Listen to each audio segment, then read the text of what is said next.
a piece with the one and only Ann Widdecombe. She was a friend in many ways.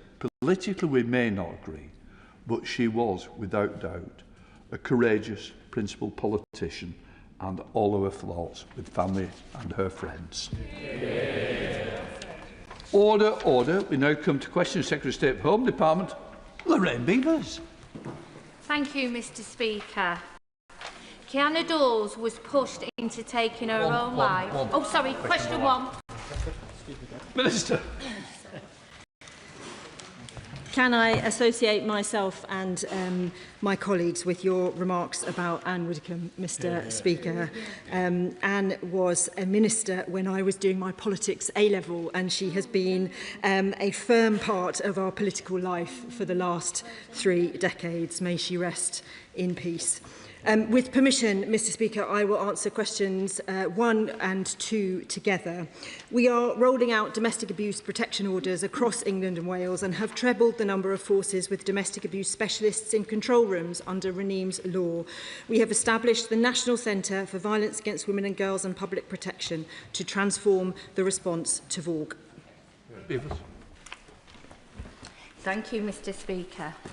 Kiana Dawes was pushed into taking her own life by her abusive partner. Before she died, she said that he had killed her. With domestic abuse-related suicides on the rise and women in abusive relationships being more likely to take their own lives than being killed by their abuser, will the Minister commit to the Home Office working with victims and campaigners to ensure that the law fully reflects the role that domestic abuse plays in the death of such people like Kiana? Minister.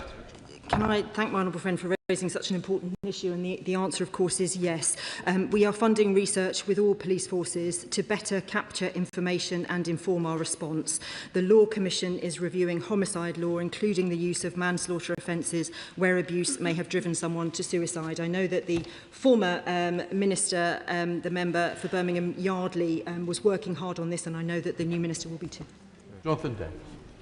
Thank you very much, Mr. Speaker. 1 in 5 people experience domestic violence in their lifetimes, and this equates to around 1 in 4 women and 1 in 6 or 7 men. But it is thought that only 20% of this is reported, and it is also thought that there's significant underreporting in terms of the domestic violence experienced by men due to social stigma.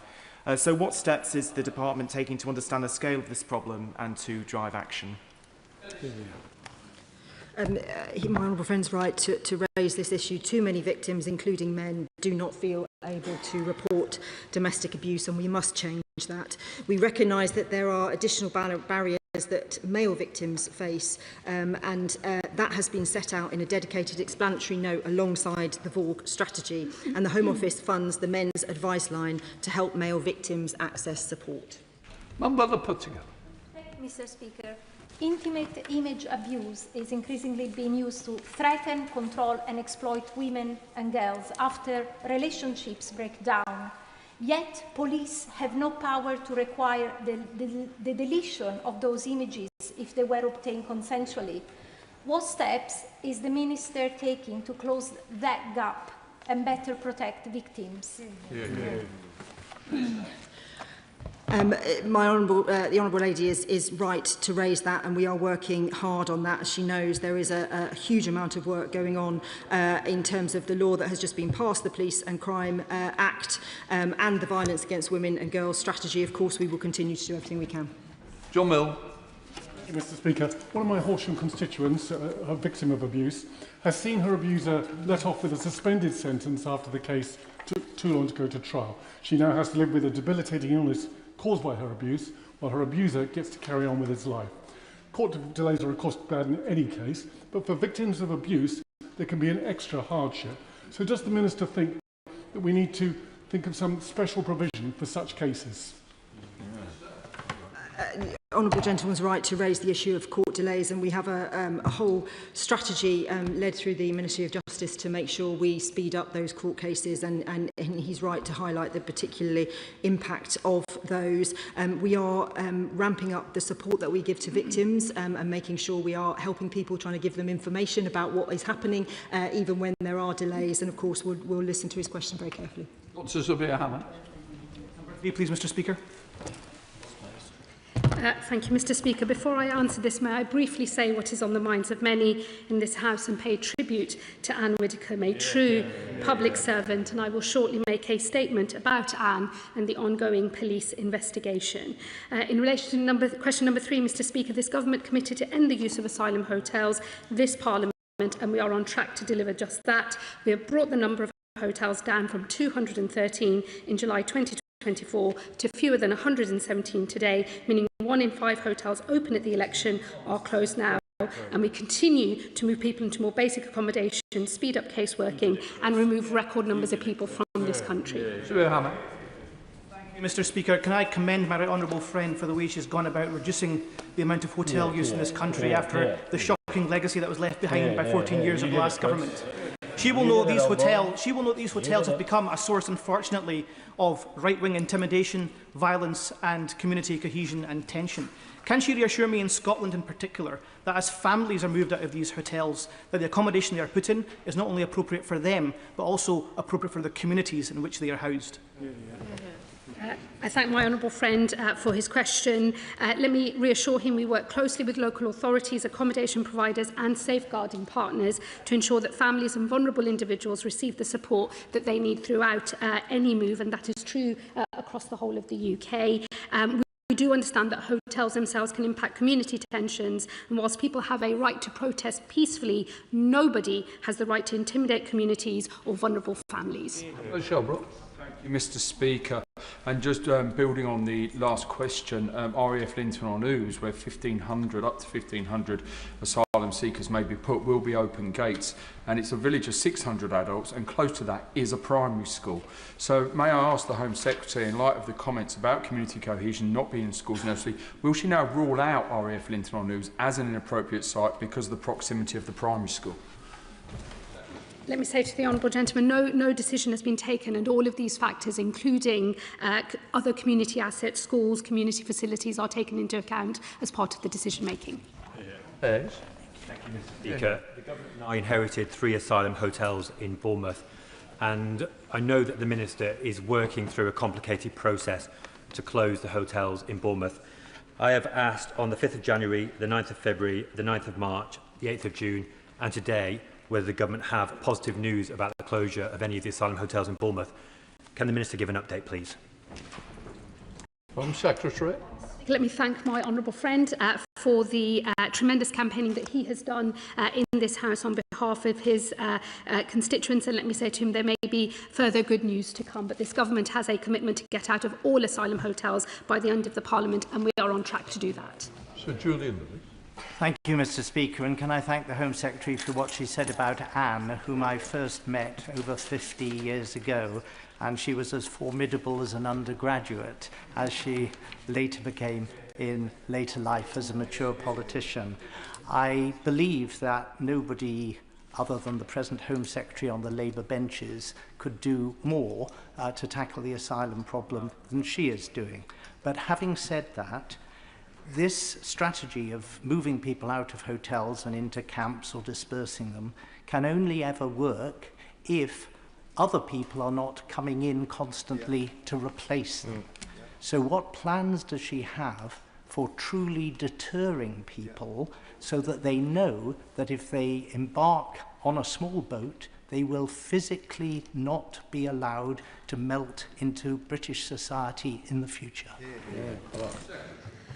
Well, I thank the honourable gentleman for his question. He's right that in order to deal with this problem effectively, we do also need to reduce the inflow of people coming across the channel. He will know we're debating a bill later today with measures designed to do just that, as well as the wider policy changes that I have announced since I have been Home Secretary, designed to change the calculation of those who are in the north of France looking to get on a boat to come to this country that way. I think he is signalling, of course, the Conservative Party's previous policy of the Rwanda scheme, which he will know we disagree with that as a deterrent, but we are working on all and every other measure in order to deter those people from making those journeys in the first place. Democrat spokesperson Max Wilkins.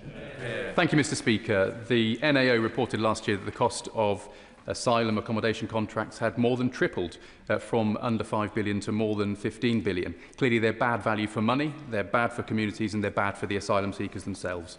The member for Makerfield has stated his ambition to activate the break clause in these contracts. Given that he's set to become Prime Minister next week, is the Home Secretary planning to rip up the agreements? Well, those are contracts that we inherited, and they will be retendered under this government to ensure that we drive value for money across those contracts. He will know, of course, the cost of asylum accommodation has come down. Asylum accommodation and support has come down by over £1 billion since this government came to office, and we will continue to make progress on that. James McCleary. Question number 4, Mr. Speaker.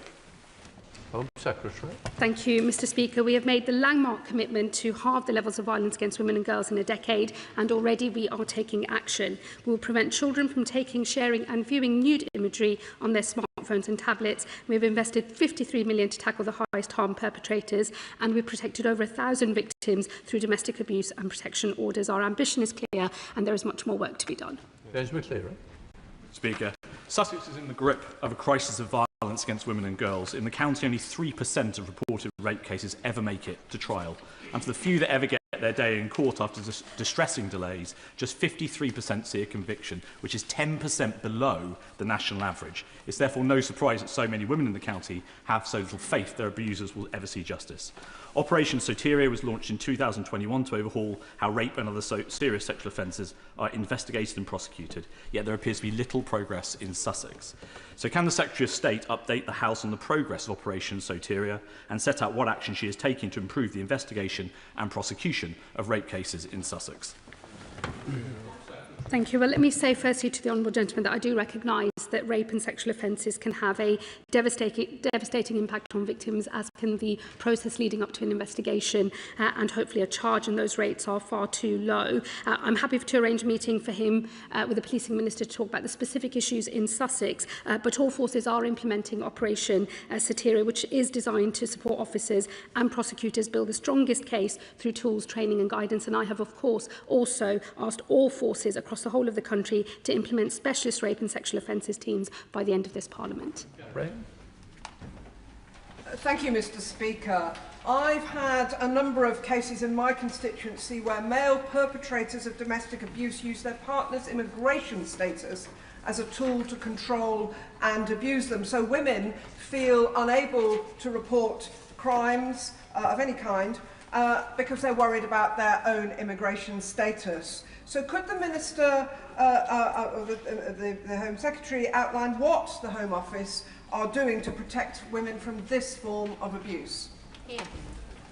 Well, let me say to my honourable friend that no woman should be afraid of coming forward to report domestic abuse, regardless of either immigration status or indeed any other status in this country. And let me make very clear that they should do so unafraid as to the impact that that might have on their immigration status. We will support all victims of violence against women and girls, regardless of their status in this country. Sure, Select Committee, Dame Karen Bradley. Thank you very much, Mr. Speaker.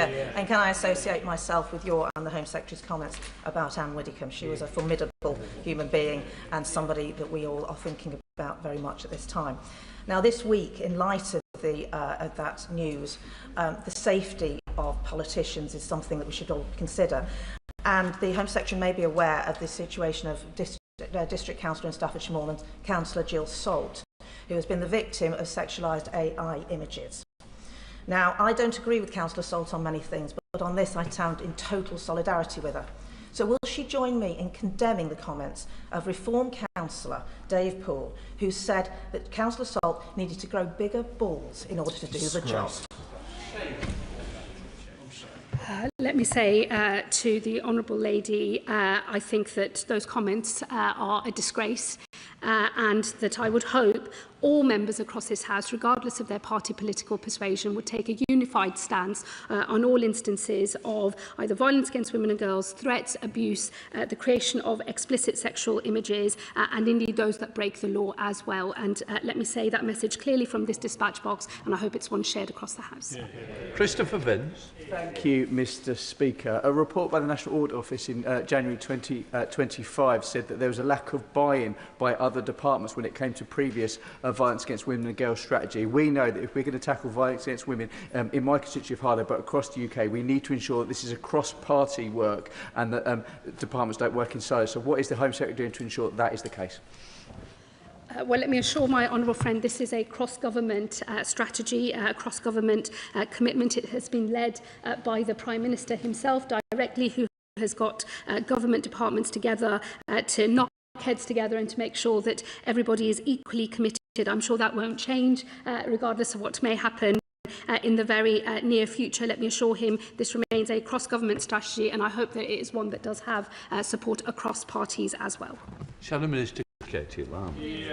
Thank you, Mr. Speaker, and I would like, if I may, just to echo your tribute to a predecessor of mine, Ann Widdecombe. She was an exceptionally effective Member of Parliament, has been a really tough act to follow, and is very fondly remembered in the Weald.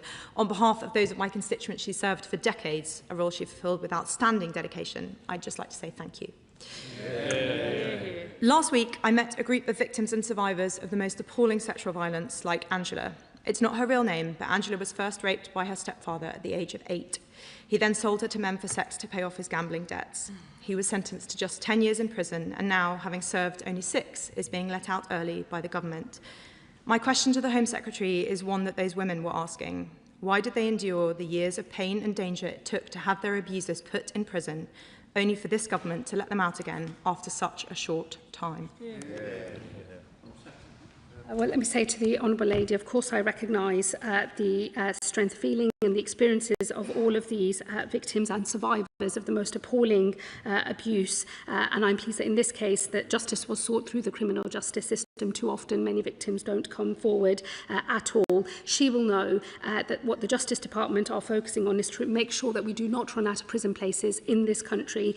Over the last 14 years of the Conservative government, only 500 places were added to the whole of the prison estate, and it's a crisis that I, in fact, directly inherited when I came into government, and I do know how precarious the number of prison places in this country has been. And I hope she will agree that for all victims and survivors, the most important thing is to make sure that we never run out of prison places in this country again. James Aston. Number 5, please, Mr. Speaker. Home Secretary. Thank you, Mr. Speaker.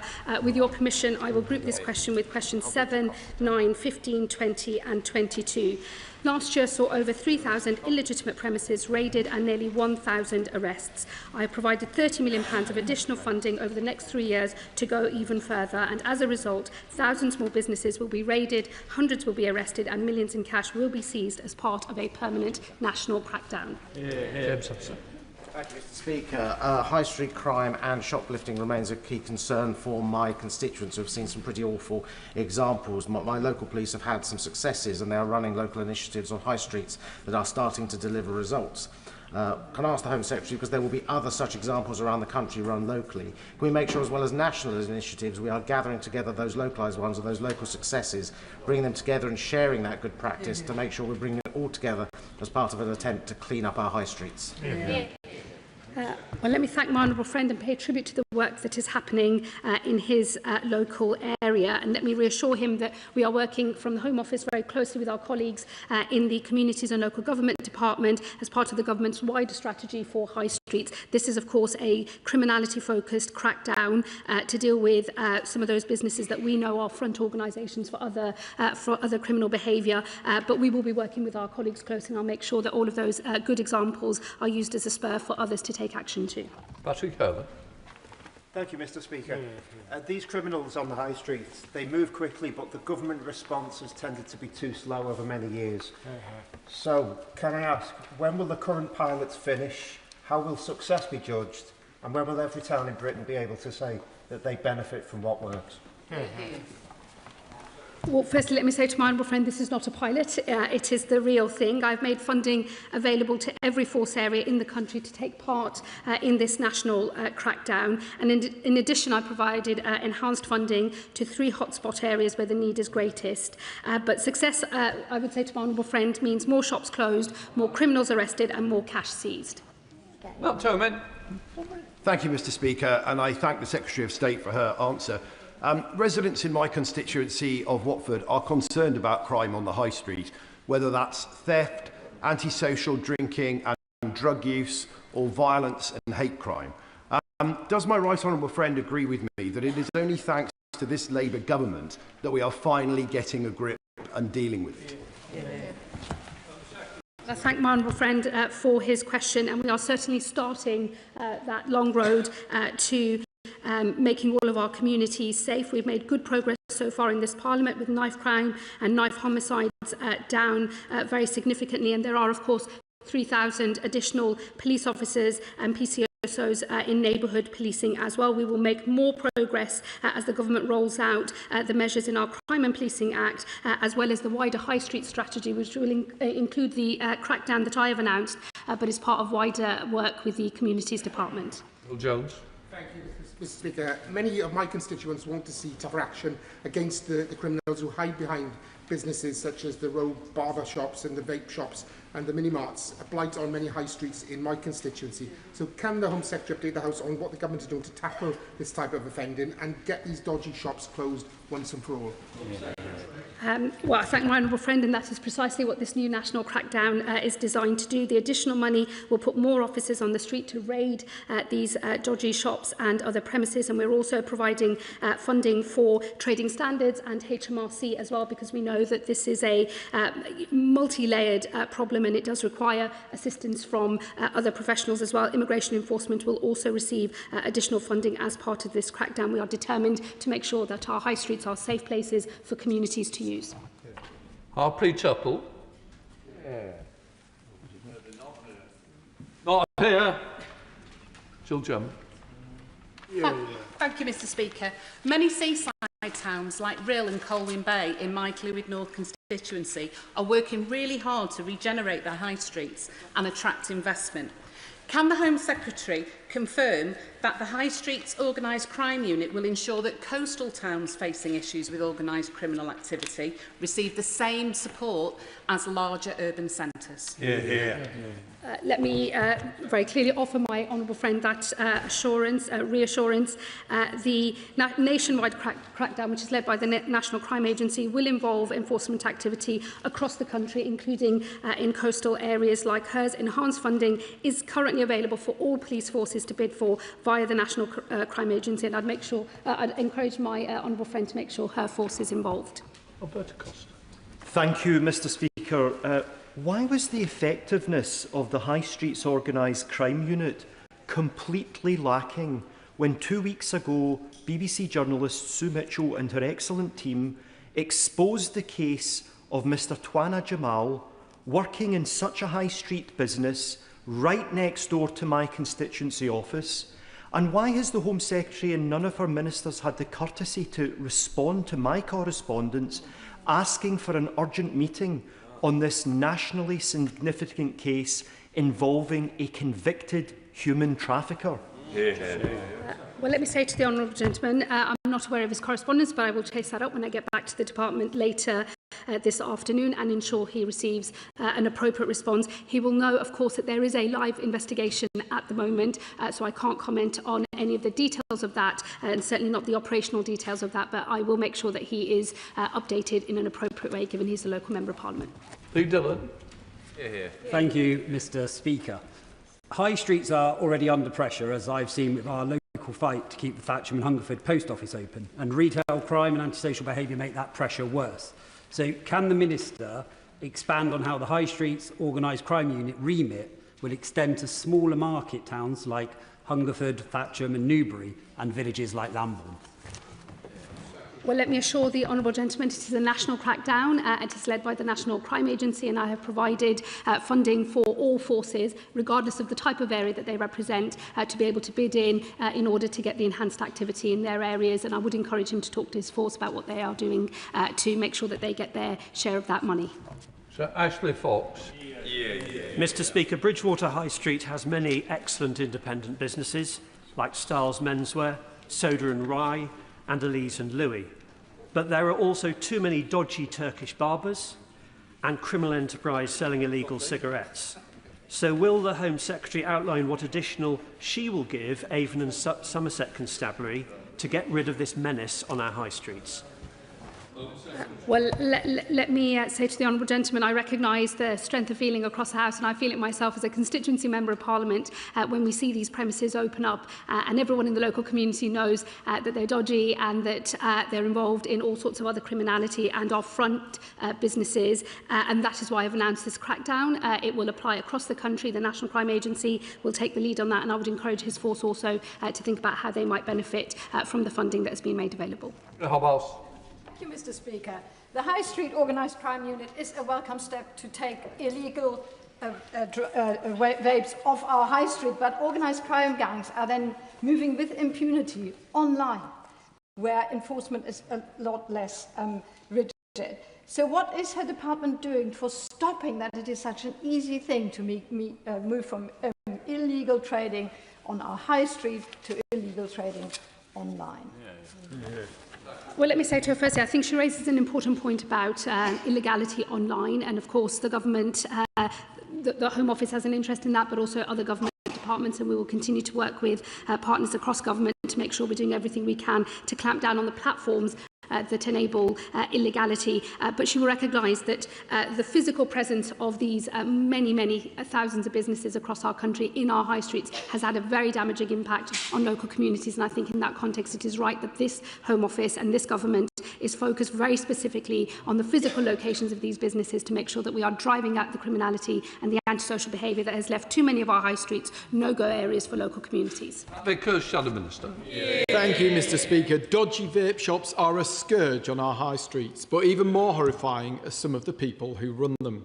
Tuana Jamal, convicted in France and described as the godfather of people trafficking, has reportedly been found in Leicestershire running 2 vape shops.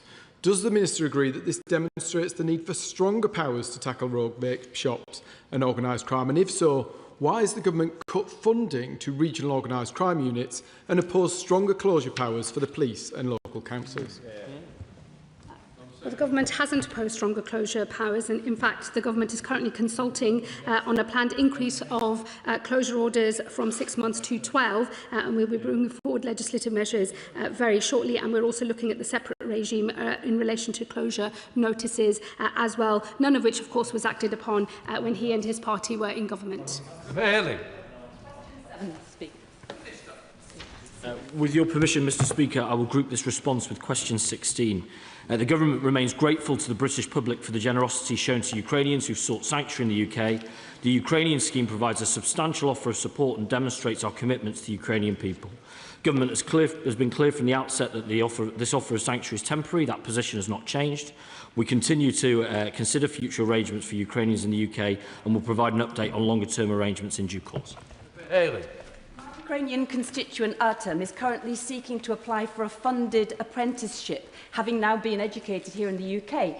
Despite his excellent credentials, he's being turned down for every single apprenticeship because his permission to remain expires in May 27, despite the fact that under the current Ukrainian resettlement scheme, he will be able to immediately apply for a 24-month extension. So does the Minister agree with me that this is both deeply unfair and a waste of talent and opportunity for young Ukrainian refugees who are seeking to rebuild their lives and contribute to our society?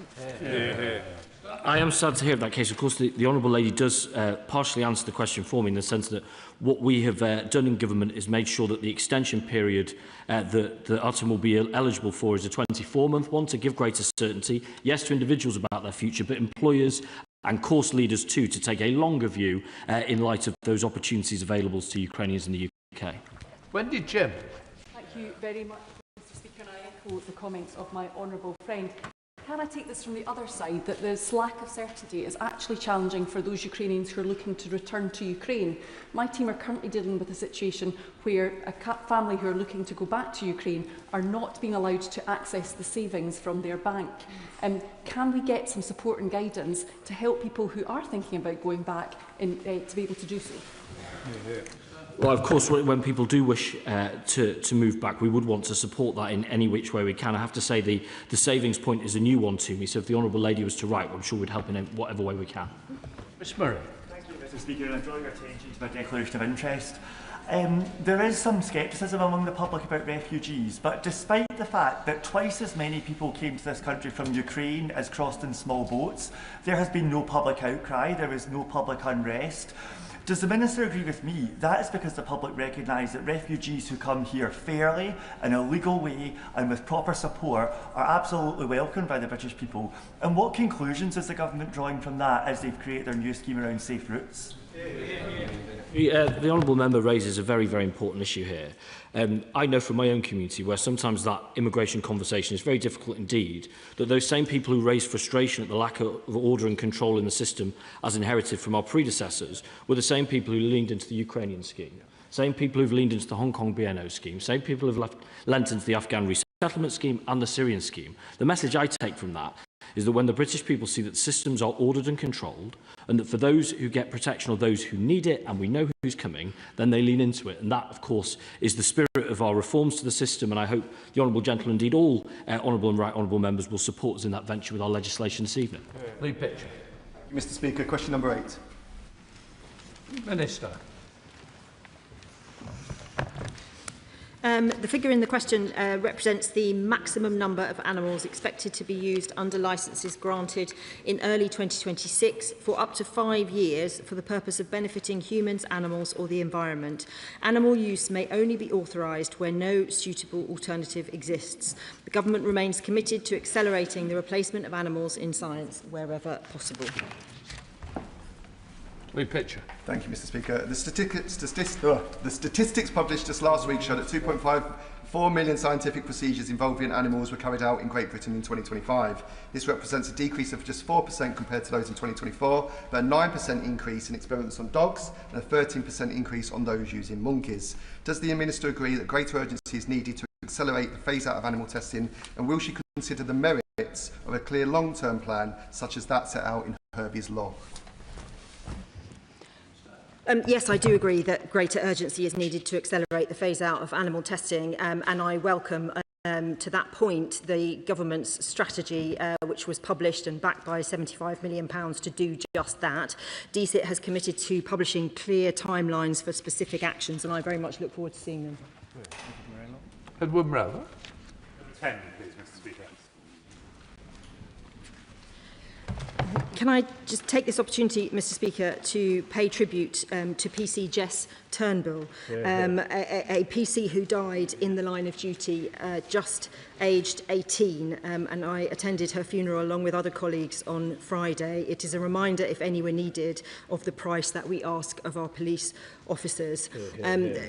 This government is providing an extra £2.4 million to defend the package of deliver the package of wellbeing measures set out in the Police Reform White Paper. This includes enhanced trauma support, improved occupational health provision and stronger leadership on wellbeing. Working with police partners, we will ensure officers and staff can access timely, effective support that is vital for our police workforce.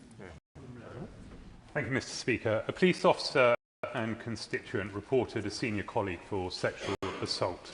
Separately, she was domestically abused and raped by a partner.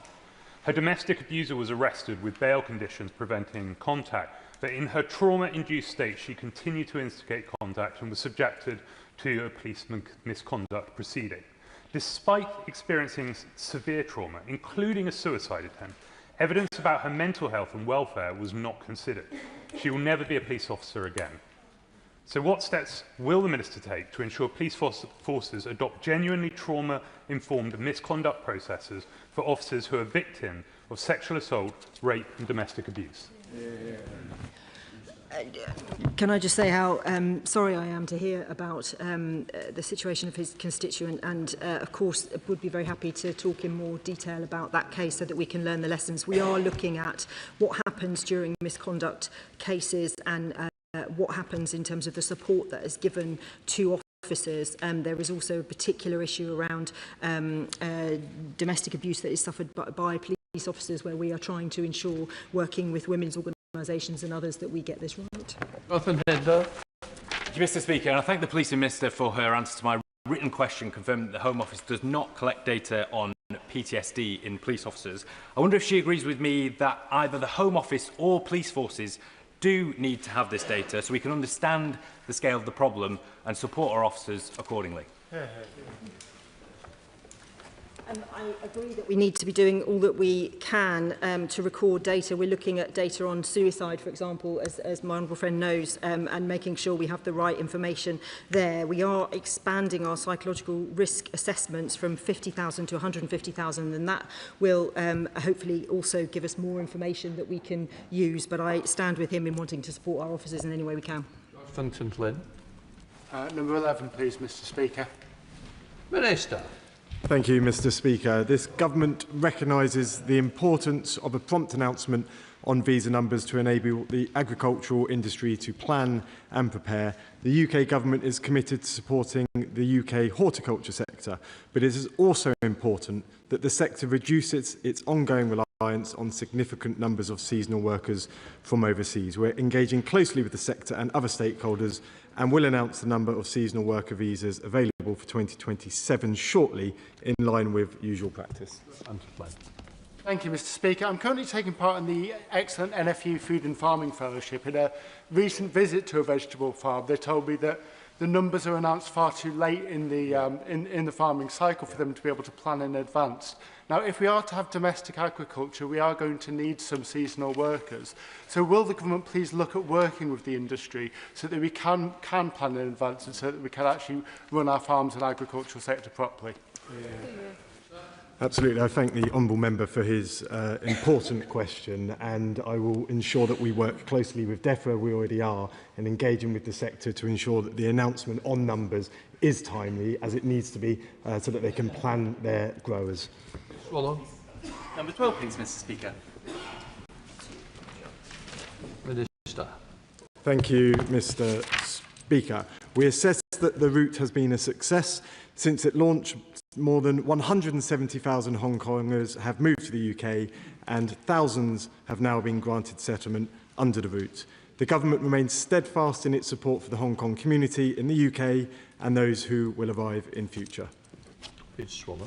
Thank you, Mr. Speaker. The Hong Kong community in Bracknell Forest have welcomed the announcement of the continuation of a 5-year settlement route for B&O visa holders, as well as the expansion to adult children. But real concern remains around changes to language and income settlements, as well as concerns that Hong Kongers prosecuted by the Chinese state under the national security law are seeing delays to accessing ILR status. So could the Minister set out when clarity will be given to my constituents on these really important issues? Because it is right that we stand by the Hong Kong community, given our long and historic ties. Thank you, Honourable Member, for his question. We have, of course, consulted widely on settlement, and we are considering the responses and will bring forward reforms at the earliest opportunity. In the meantime, of course, those on the B&O route can continue to apply, and the service standard for those on that route continues to be 6 months. If there are any individual circumstances, please do grab me after and we can go through that. Minister, unless you can. Mr. Speaker, Ann Widdecombe was a force of nature, and my heart goes out to all her friends and loved ones. The B&O route has provided sanctuary for Hong Kongers fleeing the autocracy of the Chinese Communist Party, but its effectiveness should not be measured in visas granted, but whether people are actually safe here. B&Oers live under CCP bounties, doxing and surveillance. Yet a year after the Foreign Influence Registration Scheme went live, not one person or one company has registered as working or taking money from the Chinese state, and the government still refuses to put the Chinese Communist Party in the enhanced tier. So does the government really believe that not a single organisation in the UK is engaged in political influence on behalf of the Chinese Communist Party? And if not, how many investigations have there been into those failing to disclose? And the annual report on furs was due to be reported by the end of June, Mr. Speaker. So is the government planning on sneaking it out behind the summer recess to hide their failure to protect us and Hong Kongers from the Chinese Communist Party? I thank the Honourable Member for her very important point, and it is essential that we keep those who are here safe. The Security Minister is keeping this under review and will write to her in due course. John Whittin. Number 13. Minister. In England and Wales, there were 145,500 50 full-time equivalent police officers as of September 2025 and 146,868 police officers as of September 2024. This government is focused on putting officers where the public expects to see them, back on the front line, keeping our communities safe. We have already delivered more than 3,100 additional police officers and PCSOs into neighbourhood roles. Sir John Whittinger. Thank you, Mr. Speaker. The Minister has confirmed that under this government the number of police officers has fallen. And it is now proposed that in Essex they will become part of a regional force which is going to be more remote and less accountable to the people they serve. How does that increase public confidence in policing? I can also say that this morning, as part of the measures to tackle anti-Semitism, we have announced funding for an additional 500 police officers in areas where we need them most, which will also, I'm sure, members across the House will welcome. The Right Honourable Gentleman asks about forces. As he will know, there is a review currently being undertaken by Lord Bernard Hogan-Howe, who is looking at both the local policing units and the force regional level units, as well as the National Police Service that we will be introducing.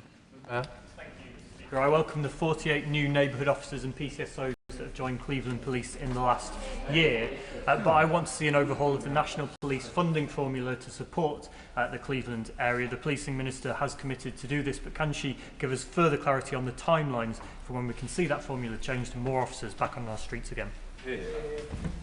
Can I thank my honourable friend for his question? He's absolutely right. The funding formula is completely outdated and was not updated by the previous government and is sort of almost decades old. And we are going to review it, and we are doing the work on that now as part of the reform programme. And we will, as soon as we have an announcement, we will bring it forward.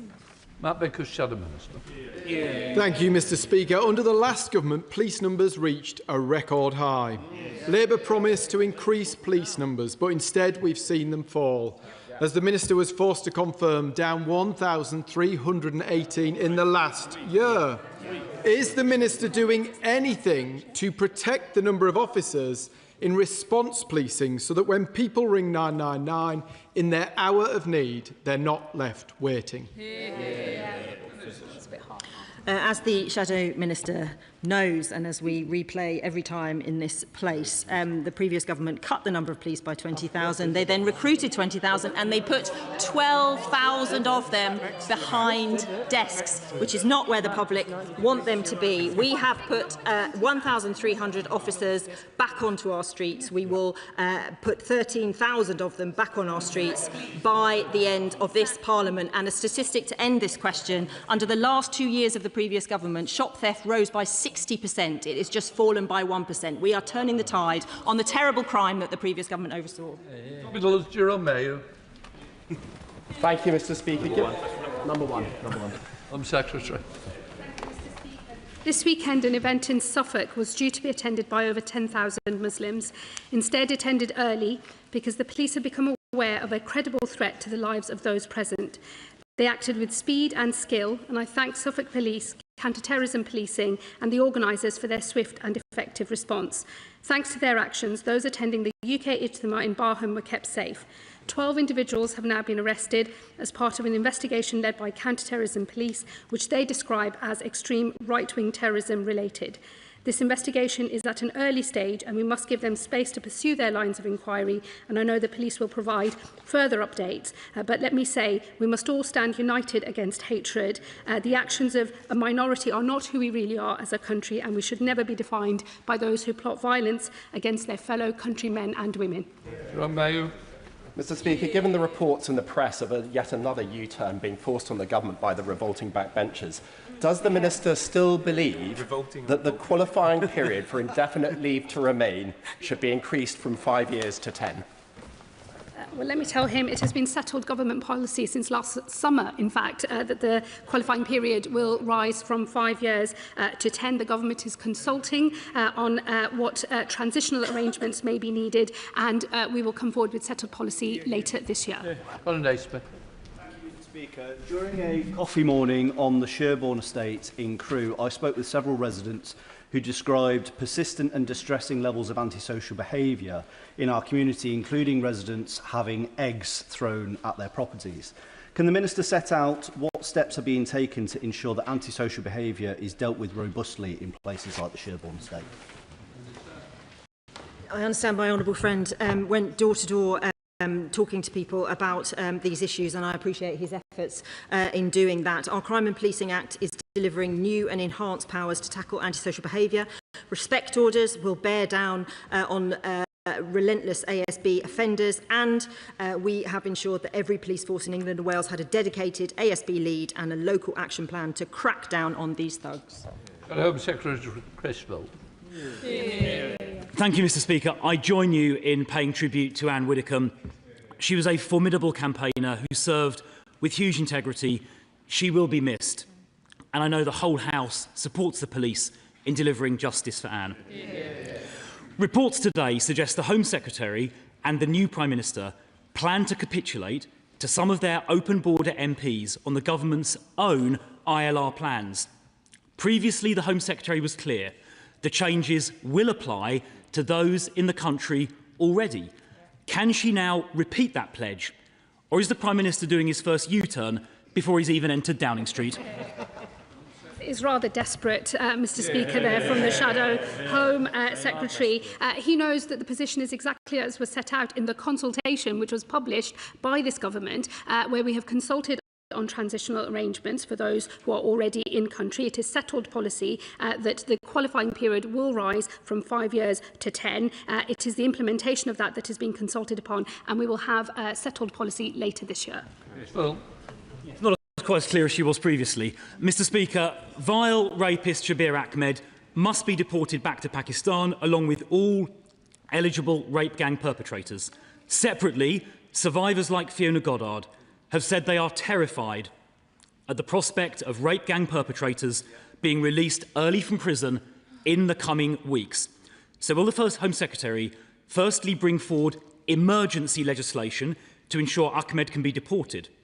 And secondly, will she urgently make the changes needed to ensure that no rapists will ever be eligible under the government's expanded early release scheme?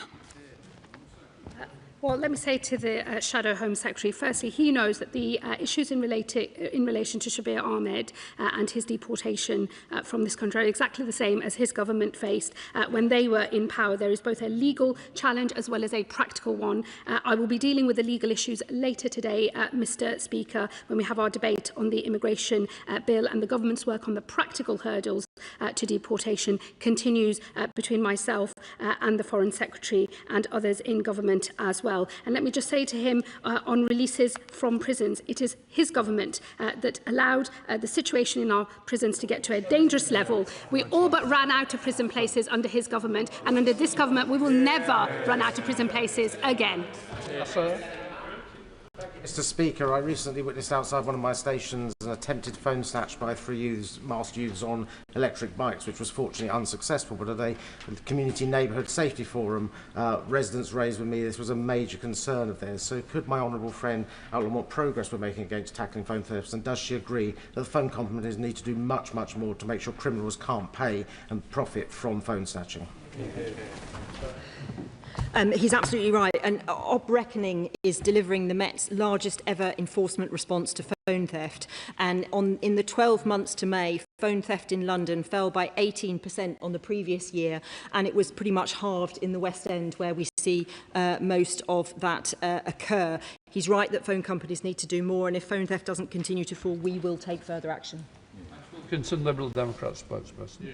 Thank you, Mr. Speaker. The Culture Secretary has quit X and removed her department from the platform, citing its descent into misinformation and abuse. Does the Home Secretary agree with her decision? What is the Home Office doing about the abuse and misinformation on X? And will the Home Office be leaving too?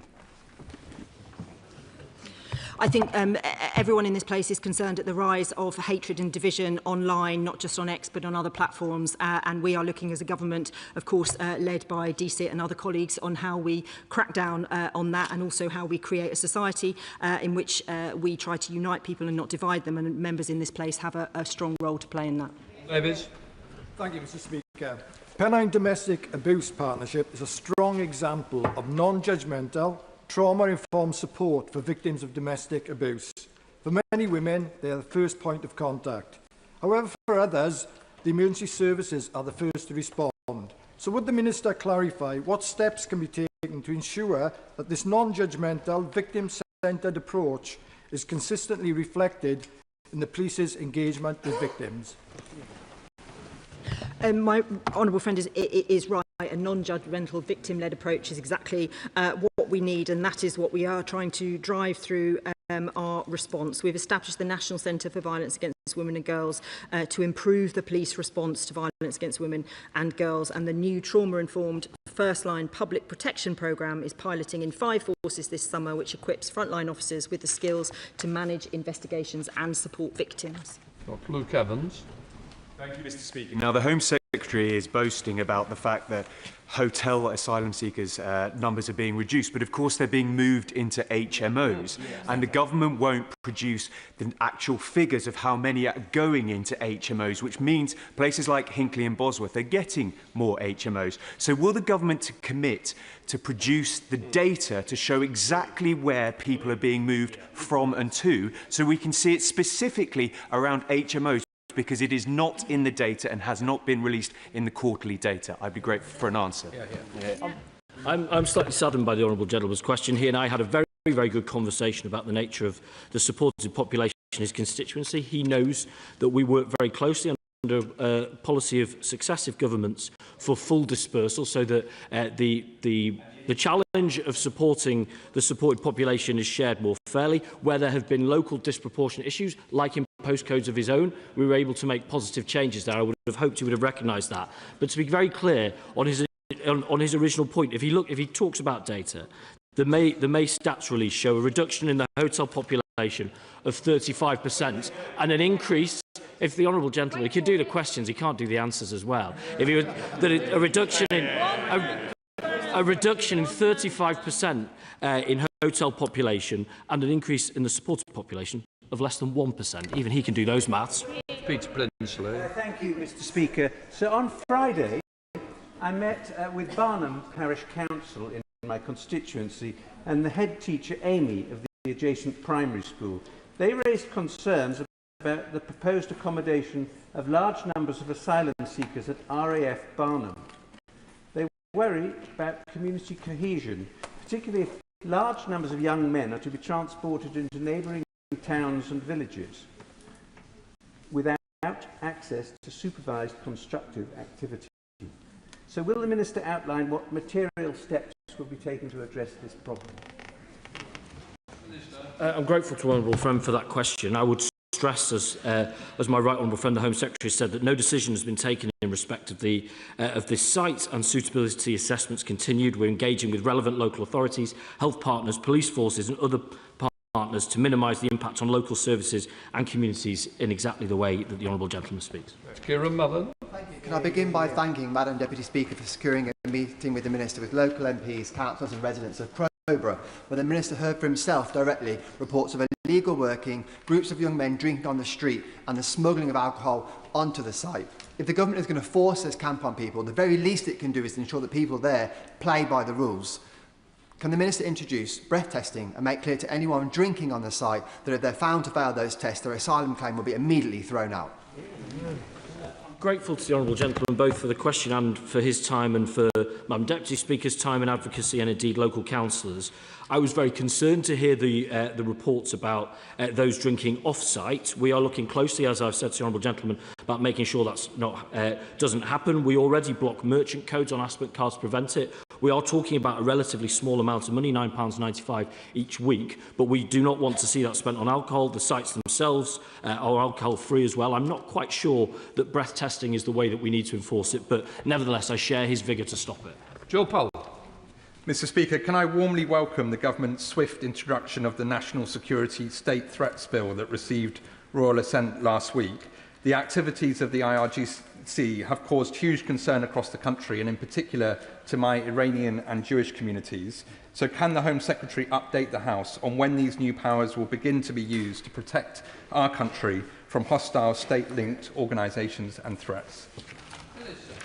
Well, thank you very much, Mr Speaker. Today, my right honourable friend, the Home Secretary, has laid statutory instruments to designate 3 bodies engaged in foreign power threat activity under the National Security State Threats Act 2026. The Islamic Movement of Companions of the Right, who have publicly claimed 7 attacks at UK locations linked to Jewish and Israeli communities and Persian language media, Iran's IRGC and Russia's GRU volunteer corps. Designation will make it an offence to support, assist or obtain benefits from any of these organisations. Thank you, Mr Speaker. As the House will know, the Home Office does not routinely publish figures on the number of small boat arrivals who abscond or whose whereabouts subsequently becomes unknown. Now, given the Department holds case records that would allow this to be calculated, will the Home Secretary commit to publishing it periodically so the House can properly scrutinise the scale of the problem? Well, the honourable gentleman will know of the 70,000 people removed by this government, 41% up on our predecessor, but he mentions very good point around data. That's been the subject of our response to a recent ICIBI report. We are looking at it closely. We do want both colleagues in this House but the public at large to have the best possible data to work from so we can have the most informed conversation possible. Jonathan Hender. Mr Speaker, the Police Federation is the only staff association police officers can join to represent them, and yet the Chief Executive has paid himself £1.4 million over 2 years from members' subscriptions. So does the Minister agree with me that frontline police officers have lost confidence in the national leadership of the Federation and should be allowed to set up an alternative? As he knows, the Chief Exec is no longer in post. We are clear that the pace of change is not fast enough. We have made clear in the Police Reform White Paper that we will bring forward any reforms necessary to ensure that the interests of rank and file officers are properly, effectively and robustly represented. It is important also to say that there are good members of the Police Federation who are working across the country doing brilliant work, including those that I met in Newcastle. So we do need to tread carefully, but he's absolutely right to raise this issue. Thank you, Mr Speaker, my constituents in Meriden and Solihull East are greatly concerned about abuse of the ECHR, including Article 8. They deem cases like the Albanian criminal who was not deported because his own son wouldn't eat foreign chicken nuggets as an insult. And the Home Office's own legislation analysis shows that abuse of the ECHR costs about £4.9 billion. I know the Home Secretary wants to reform the ECHR, but can she accept that if this runs out of road, then Britain should be allowed to forge its own way on human rights law, including leaving the ECHR? Well, the ECHR provides important protection both for ourselves and abroad. But we have been clear that we inherited a system without order and without control, and we're restoring that order and control to the system. Part of that is reform of Article 8 of the ECHR, exactly as the Honourable Gentleman says. And if he does have the vigour to support such action, he won't have to wait long. In fact, 10 o'clock tonight, he'll have the chance to show it. Owen Perkins. Thank you very much, Mr Speaker. Migrants who come in to work in our National Health Service and in other crucial aspects of our employment sector are tremendously welcome and should be encouraged. But I have seen cases in Chesterfield that have been surprising in terms of the number of familial applications that have accompanied the arrival of a single worker. And I just wonder whether the Secretary of State can tell us from her perspective whether she thinks that the family visa regime is working as it was intended, and whether it is an area that's right for reform. I mean, I do agree with the honourable gentleman. He will know that we suspended family reunion, but with family roots more generally, we believe, as we set out in our white paper over a year ago, that reform is overdue of that system. We'll be introducing a new family policy that creates a fairer and more consistent framework. Chris Cotland. Thank you, Mr Speaker. 3 years ago, my 22-year-old constituent, Hannah Byrne, whose family is here, died on the first night of her holiday in Corfu. 2 British women left the scene without ever being interviewed by police. We know the Greek authorities have submitted 2 requests to the Home Office for mutual legal assistance, but the family know little else. Will the Minister meet with me and the family to help them get the closure and answers that they so desperately need? Thank you, Mr. Speaker. Firstly, I'd like to extend my sincere condolences to the family following the tragic death of Hannah. But you'll appreciate that in line with legal confidentiality obligations, I can neither confirm nor deny whether a request for mutual legal assistance has been made or received. And it would be inappropriate for me to comment on an investigation in another jurisdiction. I am happy to meet the honourable gentleman if that's what he wishes. David Smith. Mr. Speaker, 2 months ago, my constituent and farmer Ian McKee was subjected to a burglary in which his workshop was broken into and a quad bike was stolen. According to Mr McKee, this is a crime that is happening more frequently, more boldly in North Northumberland. So what reassurances can the Minister give me about rural crime and the seriousness with which the Government is taking it?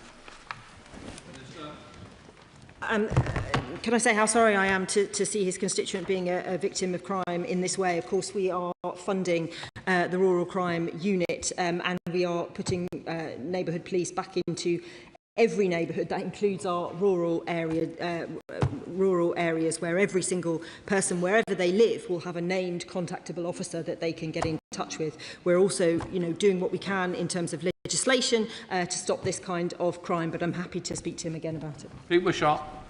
Speaker, there was some truly shocking and appalling scenes in Glasgow last week, fuelled by misinformation about the accommodation of asylum seekers. People were harassed in their own homes and roads were blocked.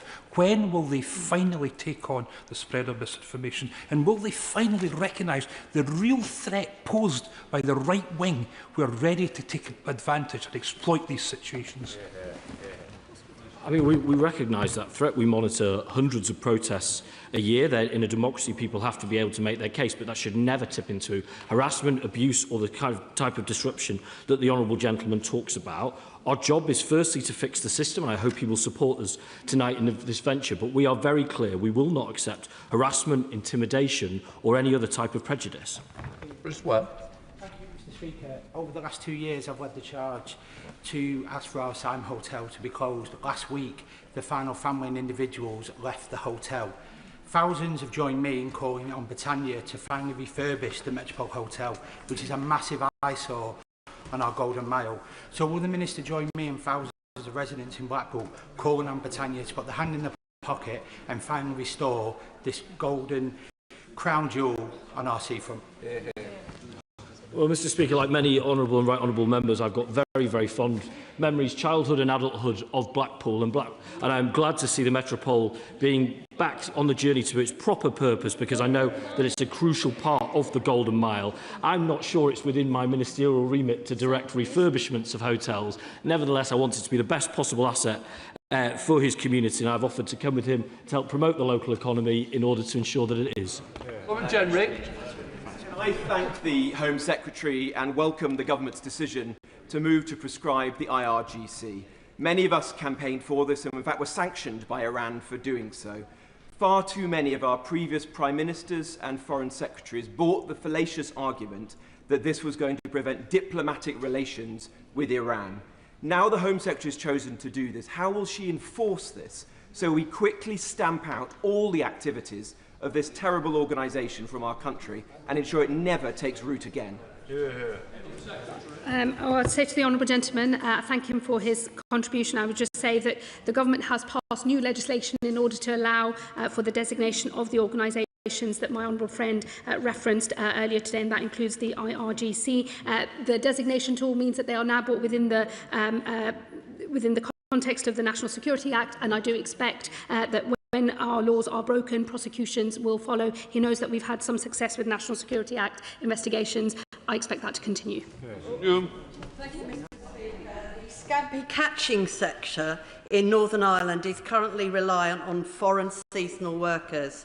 In order to stay afloat, the sector needs around 66 visas, valid for just 7 months of the year. Will the Minister consider extending the seasonal worker visa route to the nephrops industry, giving the catching sector the certainty it needs and protecting processing jobs at Whitby Seafoods in my constituency? Thank you, Honourable Friend, for her important question. I work closely with DEFRA and many sectors in agriculture to ensure that they can operate if they need that access to foreign workers. Of course, we are looking to reduce that, and I'm happy to meet and talk more about this specific scampi, which I love, after this. Thank you. John.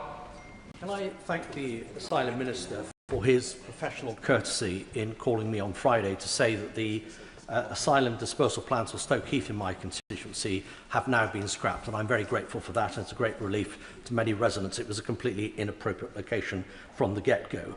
But can I ask him to put on the record whether the government has any plans to put asylum seekers into Clive Barracks at Turnhill in Shropshire, currently home to the Royal Irish Regiment?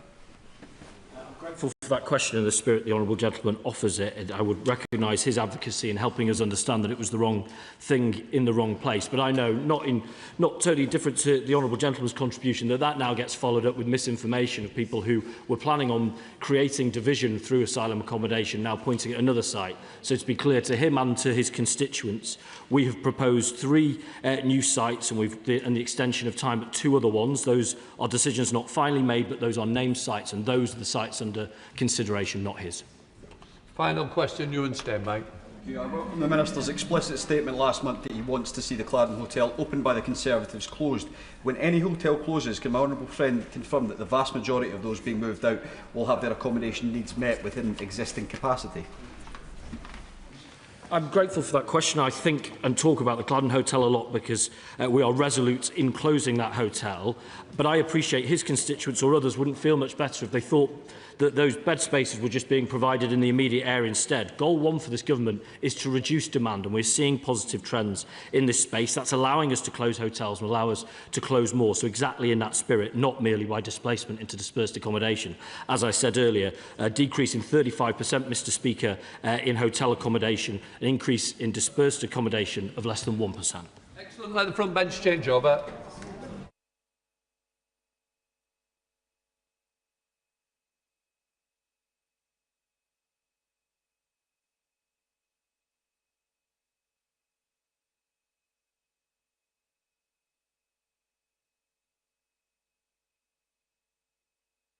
Question, Sir James Cleverly. Thank you, Mr Speaker. To ask the Secretary of State for Housing, Communities and Local Government if he will make a statement about local government reorganisation. Thank you, Mr Speaker. And I'd like to thank the right honourable gentleman for his question. Nearly 21 million people in our country are served by complex 2-tier structures that divide responsibilities, slow down decisions, duplicate costs and blur accountability. Sure. The government's aim on local government reorganisation is clearer structures, stronger councils, quicker decisions, more homes and better services. We have set out the timetable. We are on track, and this includes making announcements on the remaining areas this week. My officials have written to councils to confirm the announcement will take place this week, and I am pleased at the progress made so far, with unitary councils for 5 areas announced and elections held in Surrey. Structural changes orders are being brought forward as planned, and we are on track for new councils to go live in April 2028. £63 million worth of funding is available to support transition costs, which we are paying directly to councils. Each new council will receive at least £900,000. This is the first time funding has been made available by central government for this purpose, because we need to get these reforms right. Local government reorganisation offers an opportunity for our communities to give local leaders the funding, powers and capacity to grow economies, build the homes their communities need, create better public services, improving the lives of the people we serve. And I thank the right honourable gentleman for the opportunity to set that out. Sir James. Thank you, Mr Speaker. We've all watched this particular film before. The Secretary of State, who once again scurries away to avoid scrutiny, tried to cancel local elections. And he was caught putting his thumb on the scales and was forced into an embarrassing climb down that cost time, it cost money, and it undermined confidence in politics and local government. And he's setting about the biggest reorganisation of local government in more than half a century, and is doing so with no mandate for a change of this scale. And now ministers appear to be desperate to avoid scrutiny by announcing these decisions on the final day of sitting before the House rises for summer recess. A pattern that we have seen before. And the Minister insists that these new shadow authorities, the elections for shadow authorities will take place next year. But we also heard that the elections for county mayors was going to happen of May of this year. And spoiler alert, Mr. Speaker, they didn't happen. They didn't happen. In many areas, there is still no agreed authority boundaries, no ward boundaries, no legislative timetable. How are councils, candidates and electors supposed to prepare for elections without these key details? And, Mr. Speaker, why is it that Labour councillors are allowed to redraw the boundaries of the very authorities that they hope to represent before any independent review by the Local Government Boundary Commission? And if this process is not about narrow party political advantage, why were Labour MPs and councillors briefed before this House was? If the elections are to happen next year, the government must bring forward the necessary legislation before the House rises. And so I ask that the government breaks with tradition and is open and transparent, avoids diktat from the centre, or is it really the legacy of the Secretary of State to leave things in such a shambles? Thank you, Mr. Speaker, and I thank the right honourable gentleman for his question. He said I was desperate to avoid scrutiny. I'm a minister too. I can answer. I'm sure the Secretary of State would agree with me that I have answered a number of Westminster Hall debates on this issue, and we've had debates upstairs on SIs too, and that's absolutely right. Members in this House will have an opportunity to question the government and put their views forward, and they have done already in Westminster Hall debates and on other occasions. And I don't know if the right honourable gentleman missed the point that I said that we are going to make announcements on the remaining areas this week. So I would simply ask him, the day will be decided by the usual channels, and I wouldn't deem to presume decisions taken by the usual channels and by the Speaker. But I would simply say to the right honourable gentleman, if he just has a little patience, then he can give me another go at this when I make the announcement very soon. And just tell the House, there's no point taking everybody. It's going to be a short brief because we're going to do it all on Thursday when we'll have all the facts before us. If I'd been told earlier, this wouldn't have happened. So there we are. So let's go to the Chair of the Select Committee, Florence Session-Lomy. Thank you, Mr. Speaker. And I pay tribute to the Right Honourable Member for Braintree for securing this urgent question. The reality is LGR is very complex and involving so many different councils, over 200 councils and services, and delivering services to millions of residents right across the country. And I know that my honourable friend, the Minister, is very able and capable, but there are real concerns being raised by local government. Is she aware of the concerns and comments from the new chair of the LGA, Councillor Eamon O'Brien, where he said that the LGA had previously not taken a position on LGR, but they are hearing from councils about real delivery concerns. This is an area that we've looked at on the Select Committee, where we've raised issues around standards across the housing sector to deliver measures, right measures like the Renters' Rights Act and enforcement. And the LGA raised 6 concerns about these reforms are trying to do too much too quickly with too little. And this poses a real challenge for the vital services that councils and residents need. So can the Minister ensure that the concerns of the LGA are being heard across government and that reorganisation will never take resources away from those critical frontline services, including adult social care, children's social care, that so many of our residents rely on? Thank you, Mr. Speaker, and I thank the Chair of the Select Committee for her very important contribution. I meet regularly with the leadership of the LGA for all the reasons that she mentions. These reforms matter so much because councils do very important things.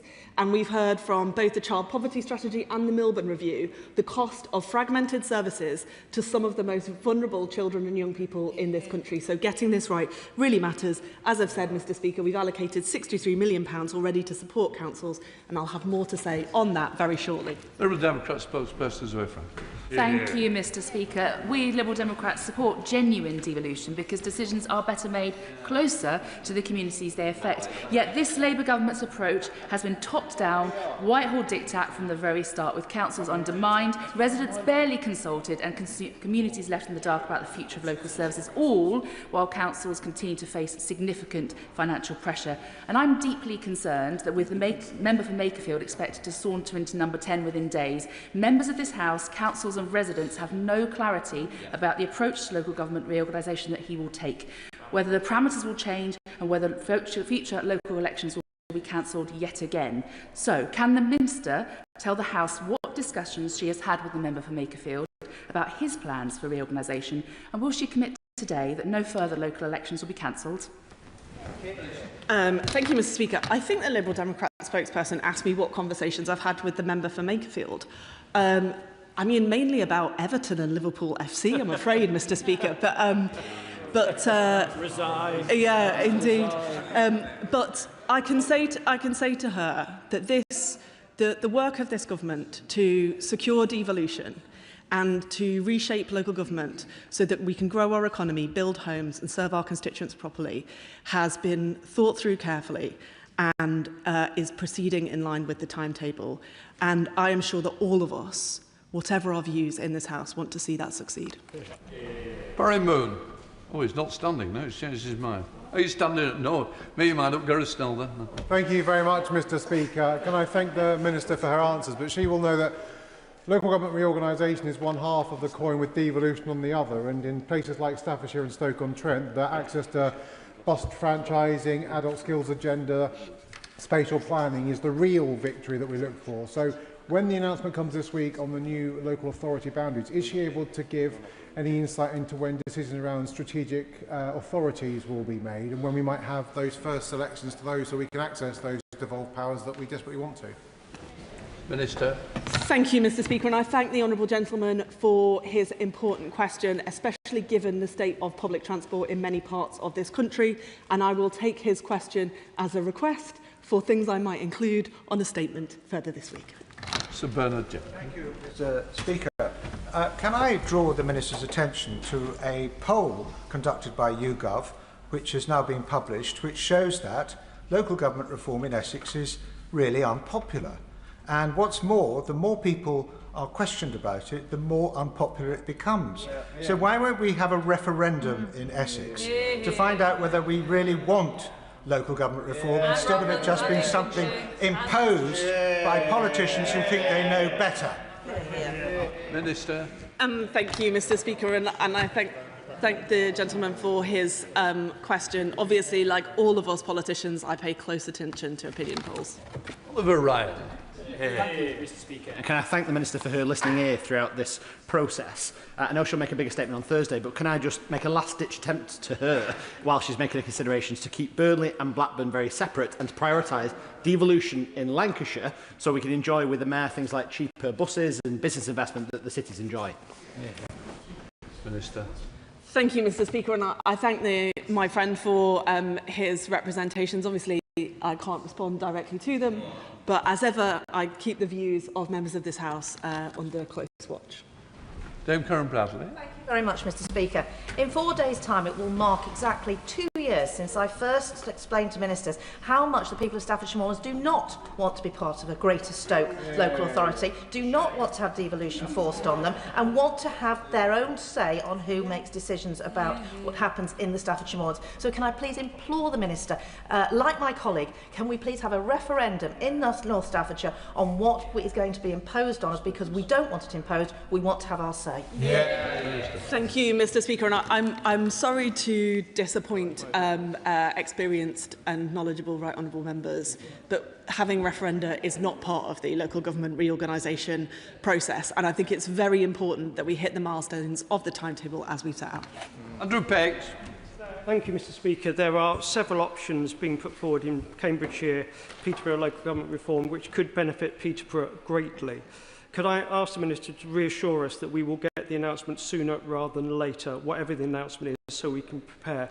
But can I also ask the Minister, did she hear the comments from the member opposite who said that Labour MPs have been briefed in advance about about the details of what's to come? Can I put on record, Mr. Speaker, this allegation has been made against me? I have not been briefed, no information has been leaked to me, and it is a scurrilous rumour. Can I ask the Minister to put on the record that no MPs anywhere know the outcome of this result yet? Don't accuse you of protesting too much, though, Minister. Thank you, Mr. Speaker. I think it's fair to say that I am chomping at the bit to try and make this statement, and I thank you for your support in helping us do that. And I think the honourable gentleman has made his point clear there.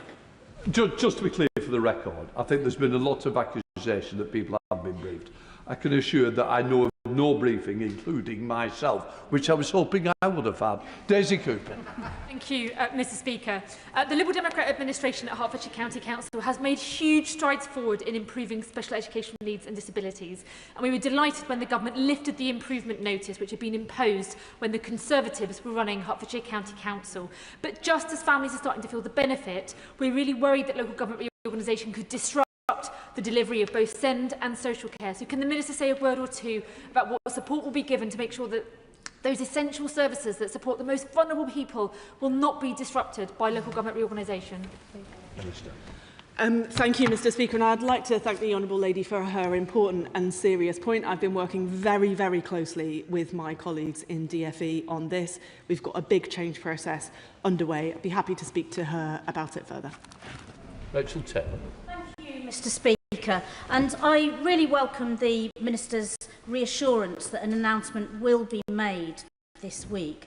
There's been two proposals put forward for reorganisation in Warwickshire, and I, like my honourable friend, would also like to put on record my support for the two Warwickshire proposal, because it most accurately reflects how people consider services. But could she also say that the only people who seem to support the one Warwickshire solution are the Reform administration in Warwickshire that have failed to improve services on potholes, on buses, on SEND or on children's services. And therefore the people in my constituency of North Warwickshire and Bedworth will really welcome elections taking place in accordance with the schedule. Thank you, Mr. Speaker, and I thank my friend for her contribution. She will understand that until we've made the announcement, there's little I can do to respond to the point that she has made. But I would just say, councils deliver very important public services. That's why we're introducing the local outcomes framework, so that we can see transparently what councils deliver and what they don't. Lewis Coffey. Thank you, Mr. Speaker. The Minister and I have had many exchanges on this topic, and I know she knows that I'm focusing on securing the best outcome for my constituents in Broxbourne, and we know that reorganisation in Hertfordshire is coming, but the uncertainty is not helping my residents or local councillors. So can she confirm whether Hertfordshire, an option on Hertfordshire, will be included in the Minister's announcement on Thursday, and can she also confirm whether MPs will be informed before any public announcement is made? Minister. Thank you, Mr. Speaker, and I thank the honourable gentleman for the many exchanges that we have had, and I know that he just wants the best for his constituents, as we all do. Perhaps it might help the House, Mr. Speaker, just to explain that the process that we go through is to provide members of Parliament in affected areas with a short briefing before the announcement is made. That's done for all members of Parliament. That's how the process has happened to date, and that will be my anticipation as and when I am able to make the statement, and then we'll be able to talk more openly once that decision is in the public domain. Thank you, Mr. Speaker. Does the Minister believe, as I do, that if this is done correctly, this has the opportunity not just to reshape local government so that it's fit for the 21st century, but also can help us secure much-needed economic growth?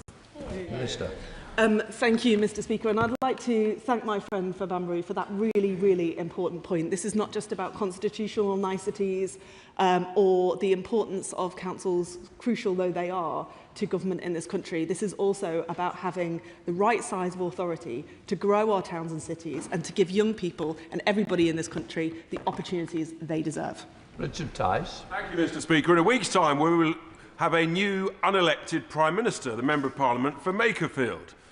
Can the Minister confirm whether this honourable member, whether he supports this local government reorganisation, or is he going to reorganise the reorganisation? Thank you, Mr. Speaker. Last time I checked, the MP for Makerfield had in fact been elected. Adam Jogi. Much, Mr. Speaker. The Minister will know the strength of feeling in Newcastle and Lyme in support of a Newcastle-only unitary. Can I ask her to confirm that members of this House have not been told about any proposed boundaries or confirmed plans? It beggars belief that apparently some members of the LJ have been notified of some confirmed proposals before this House. And what steps will the Minister take to ensure that local identity, civic heritage and a sense of community will be protected? And in my view, we should support local communities like mine to establish town councils to do just that. Thank you, Mr. Speaker, and I thank my friend for his question. I've set out the process by which this House will be updated on the decisions, but if the honourable member has evidence of anything else that he's concerned about, he may well write to me if he wants to share that information directly. Dame Harriet Bowen. Thank you very much, Mr. Speaker. In recent weeks in West Worcestershire, I've met with local police, and the Police and Crime Commissioner is being abolished and they're being reorganised. I've met with the local health commissioners, they're being reorganised, and Health Watch is being abolished. And then with district councillors, they're being abolished and their ability to make determinations on planning applications have been taken away. Can the Minister explain how any of this, throwing everything up in the air, is actually going to help my constituents, in particular the most vulnerable? Well said. Minister. Thank you, Mr. Speaker, and I thank the right honourable lady for her question. The approach we are taking is to put power in the hands of people and communities so that they can take decisions for themselves, because all the evidence is if people with skin in the game take the decisions, you get better decisions, you get growth and you get better public services. Murphy. Thank you, Mr. Speaker. I'd like to add to my honourable friend, the member for North Warwickshire and Bedworth's list of people who support a single unitary for Warwickshire, to include me as the MP for Rugby and also the political parties at Rugby Borough Council and at Warwickshire County Council. But as the Minister considers her statement on Wednesday, could she give a little bit more thought to two important stakeholder groups under the new local government reorganisation world, which is MPs? What role are we going to have when there's so much more power and responsibility devolved? And secondly, towns. We need to make sure that towns have as much representation as possible. And I know that she's considered these things, and I'd love to hear a little bit more about it. Minister. Thank you, Mr. Speaker. Perhaps I might suggest to my friend that once I've actually made the announcement, that we have a chat and I can talk to him about those things. Although I should say that as somebody who's had mayoral devolution for more than a decade now and represents a great town of Birkenhead, recently shortlisted for Town of Culture, Mr. Speaker, I have a lot of thoughts about this, which I'll happily share with him. Steve Darling. Thank you, Mr. Speaker. Torbay Council is the most deprived local authority in the southwest of England. And so I'd welcome the Minister's assurances that rearranging the deck chairs around this local reorganisation will not detract from regeneration, which is a core driver for that local authority. Also, the fact that the potentially new member, the new Prime Minister is set to move, number 10, a further 2 hours away from the west of England. So how will he be supporting the southwest? Minister. Thank you, Mr. Speaker. I'm not sure all of the honourable gentleman's questions there were quite central to the subject of this statement, but he makes a really important point, which is what is the objective here? And the objective here is to grow our economy so that we can deal with deprivation, particularly in seaside and coastal places, and to have better quality public services so that they can support people. That is the objective, and that is what I think we'll achieve. Rich Webb. Mr. Speaker, and I know I join yourself and other Lancastrian MPs waiting in apprehension for the announcement on Thursday. Blackpool have put their proposal for 4 unitary outline in Lancashire based on us achieving the best possible outcomes for people in Blackpool after losing £1.8 billion under the previous government. So we look forward. I know the Minister won't be able to comment particularly on the choices till Thursday, but can she also outline about Lancashire and the mayoral pathway, because we are moving so far behind Greater Manchester and Merseyside, and we can desperately spend that investment today. So can we ensure that the train on that track, so to say, keeps going? Thank you, Mr. Speaker. And as a fellow North West MP and fan of Blackpool, I would say to him that he's absolutely right. That's why we need to stick to the timetable. That's why we need to get on with this, so that we can invest in Lancashire, in Blackpool and everywhere else. Sir Julian.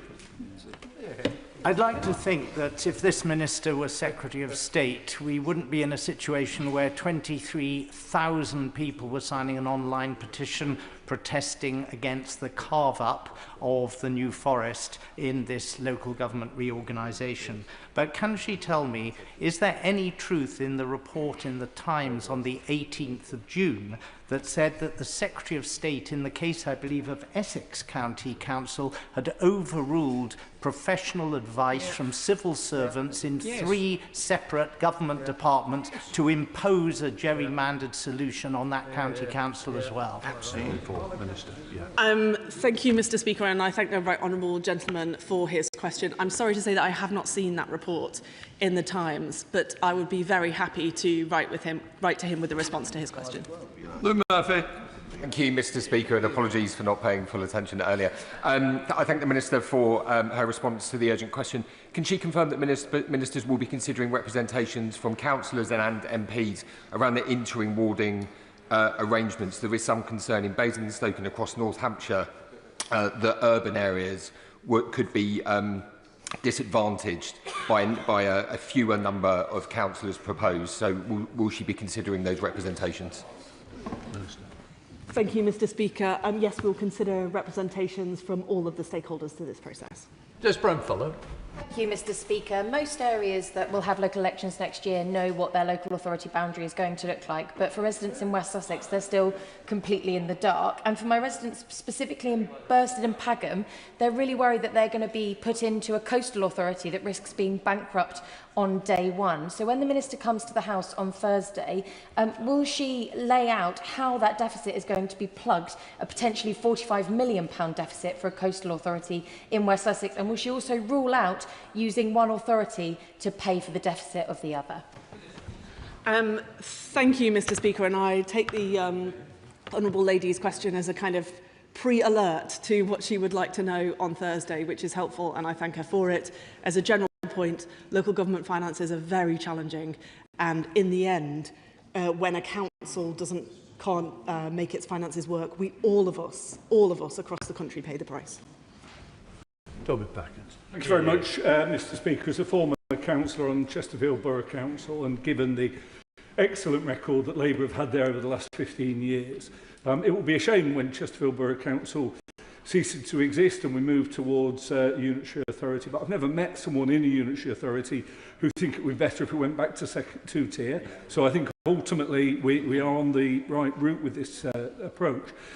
Can my honourable friend confirm that when she comes to her conclusions, which none of us on this side in Derbyshire are currently aware of, that she will be sticking strictly to the criteria that the government originally laid out?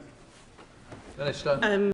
Thank you, Mr. Speaker. Yes, I can confirm that, and also I would just say, as somebody whose area was reorganised in 1974, there is yet to be a campaign to undo the creation of the Wirral. That's right. Mark Francois.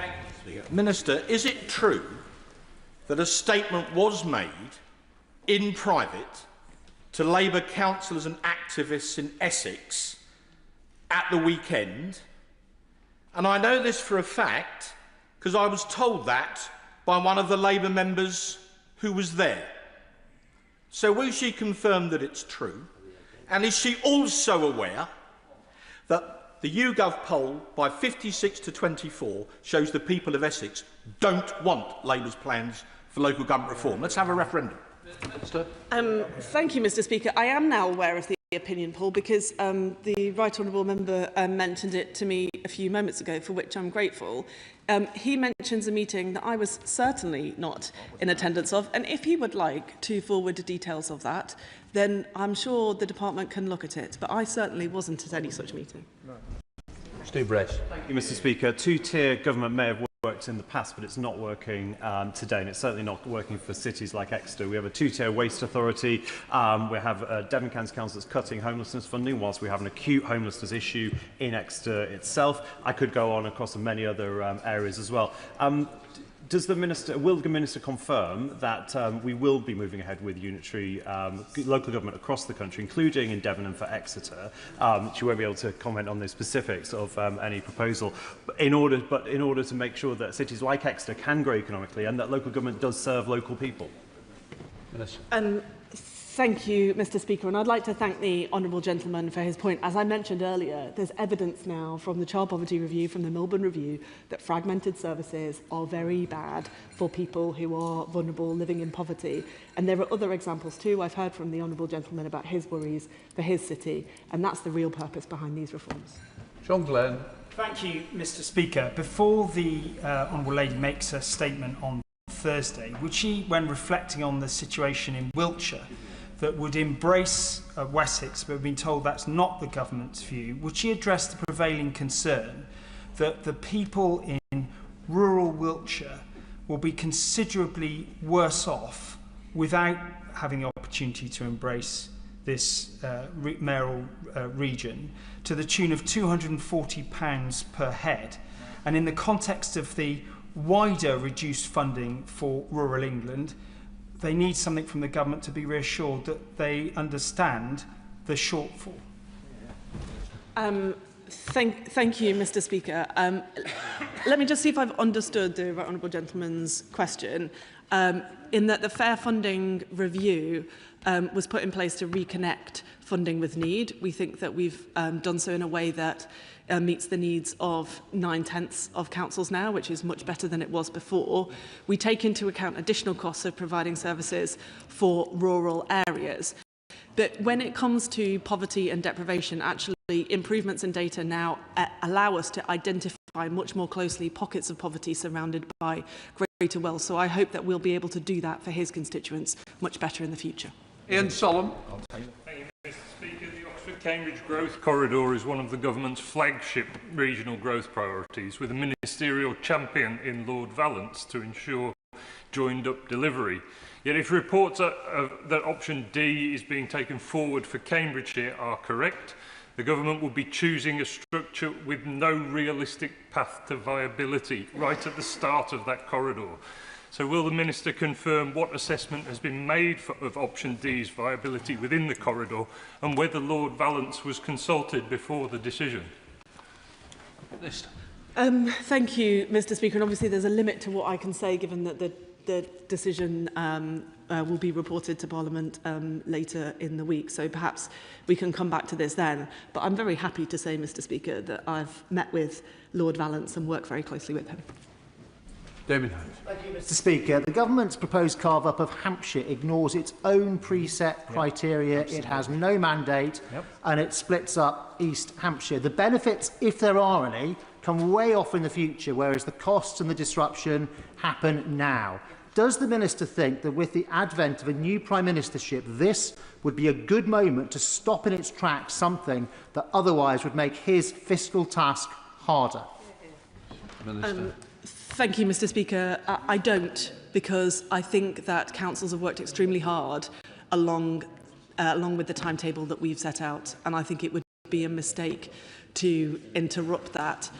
Councils' costs have spiked terribly in recent years because of central government failure. We're putting that right. Thank you, Mr. Speaker. As the Right Honourable Gentleman for Salisbury mentioned, there is a very wild rumour going on in Wessex that a a Labour MP has undermined the 4 councils against the will of the councils, which has been democratically voted on, and without discussing it with any of the MPs, that Wessex, which was ready to go, is not happening. Would the Minister be able to deny this rumour today so I can reassure my councils that this is not happening? Minister. Thank you, Mr. Speaker. I could spend all my time at this dispatch box confirming or denying rumours, but I think I would be here until Thursday if I did that. I'm sure that we will have further interactions when I make the statement shortly. Thank you, Mr. Speaker. In Devon, local government reorganisation is taking up a great deal of bandwidth and detracting from what councils should actually be doing. Now, my constituents want to know if this announcement on Thursday will hold beyond the week. So given that the Minister has avoided this question from multiple members today, can she confirm, does the Member of Parliament for Makerfield, the future Prime Minister, agree with the proposed timelines and delivery for local government reorganisation in Devon? Thank you, Mr. Speaker. And I'm sorry to disappoint the honourable gentleman, but I am not here to answer questions on behalf of the Member of Parliament for Makerfield. But we have set out a clear timetable for local government reorganisation, and the job we should all do is to stick to that, because that's the best way to help councils get on with their jobs. Thank you, Mr. Speaker. My residents in Bicester and Woodstock are deeply concerned by rumours that the Cherwell and West Oxford District Councils will be hollowed out in order to create a greater Oxford authority at the behest of Labour councillors in that city. I know that the Minister will not respond directly to that, so may I ask her to respond to this? In Oxfordshire, is it true, as she just said to the member for Chesterfield, that the original criteria set down by the government will be followed? And is it true, as she's just said, in response to the member from Banbury, that growth will be a priority in the decisions made by the government?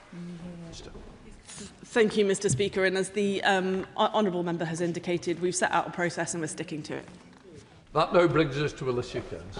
Thank you, Mr. Speaker. Nobody asked for this, and the lack of mandate is then compounded by councils like Rutland County Council that are refusing to engage with any opposition councillors. So can I make clear that responses of the Lib Dem Rutland County Council do not represent the views of Rutlanders or indeed the entire council?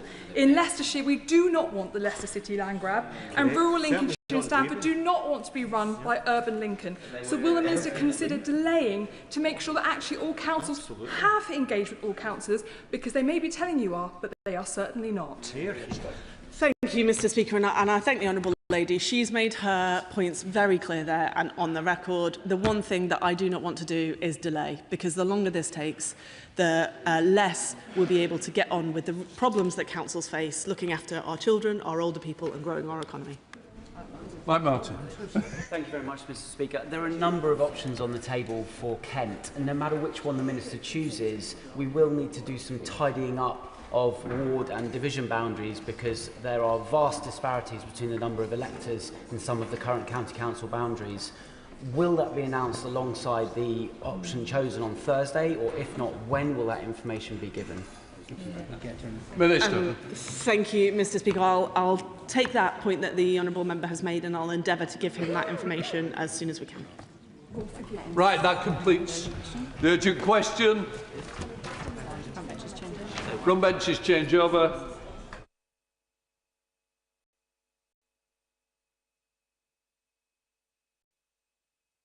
Come to the business statement, change of business. Leader of the House, Selwyn Campbell. Thank you, Mr. Speaker. Mr. Speaker, with permission, I will make a short statement to provide an update on this week's business.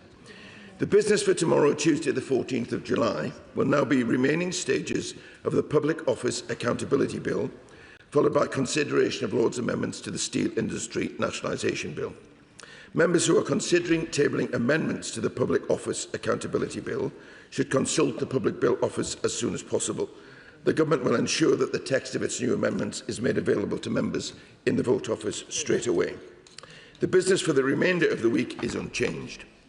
On Wednesday, the 15th of July, Opposition Day, debate on a motion in the name of the official opposition, subject to be announced, followed by a motion to approve a statutory instrument relating to national security. On Thursday, the 16th of July, the Sir David Amess summer adjournment debate, the subject for this debate determined by the Backbench Business Committee. The House will then rise for the summer recess at the conclusion of business on Thursday the 16th of July and return on Tuesday the 1st of September and I will make a further business statement on Thursday. Shadow Leader of the House, Jesse Norton. Thank you, Mr. Speaker. I'm not going to come to the dispatch box now without registering my sadness, and I'm sure everyone across this House, at the dreadful news about Ann Widdecombe. And we'll talk about this later, I'm sure, but I just wanted to start with that. The Leader of the House is a good and honourable man, and he will be deeply embarrassed by this fiasco of a procedure today. It is a gross breach of parliamentary protocol and timing to bring a bill, let alone a bill of this sensitivity and magnitude, to the House on this very abbreviated notice. Of course, there is concern about the victims of the bill, of the Hillsborough disaster and their families across this House. But these matters must be properly debated in due season. And to do so, Mr. Speaker, with new amendments that have not even yet been published on no notice, and without the ability of members to amend those amendments or to comment until now, is, I think, a further breach. Mr. Speaker, why has this happened?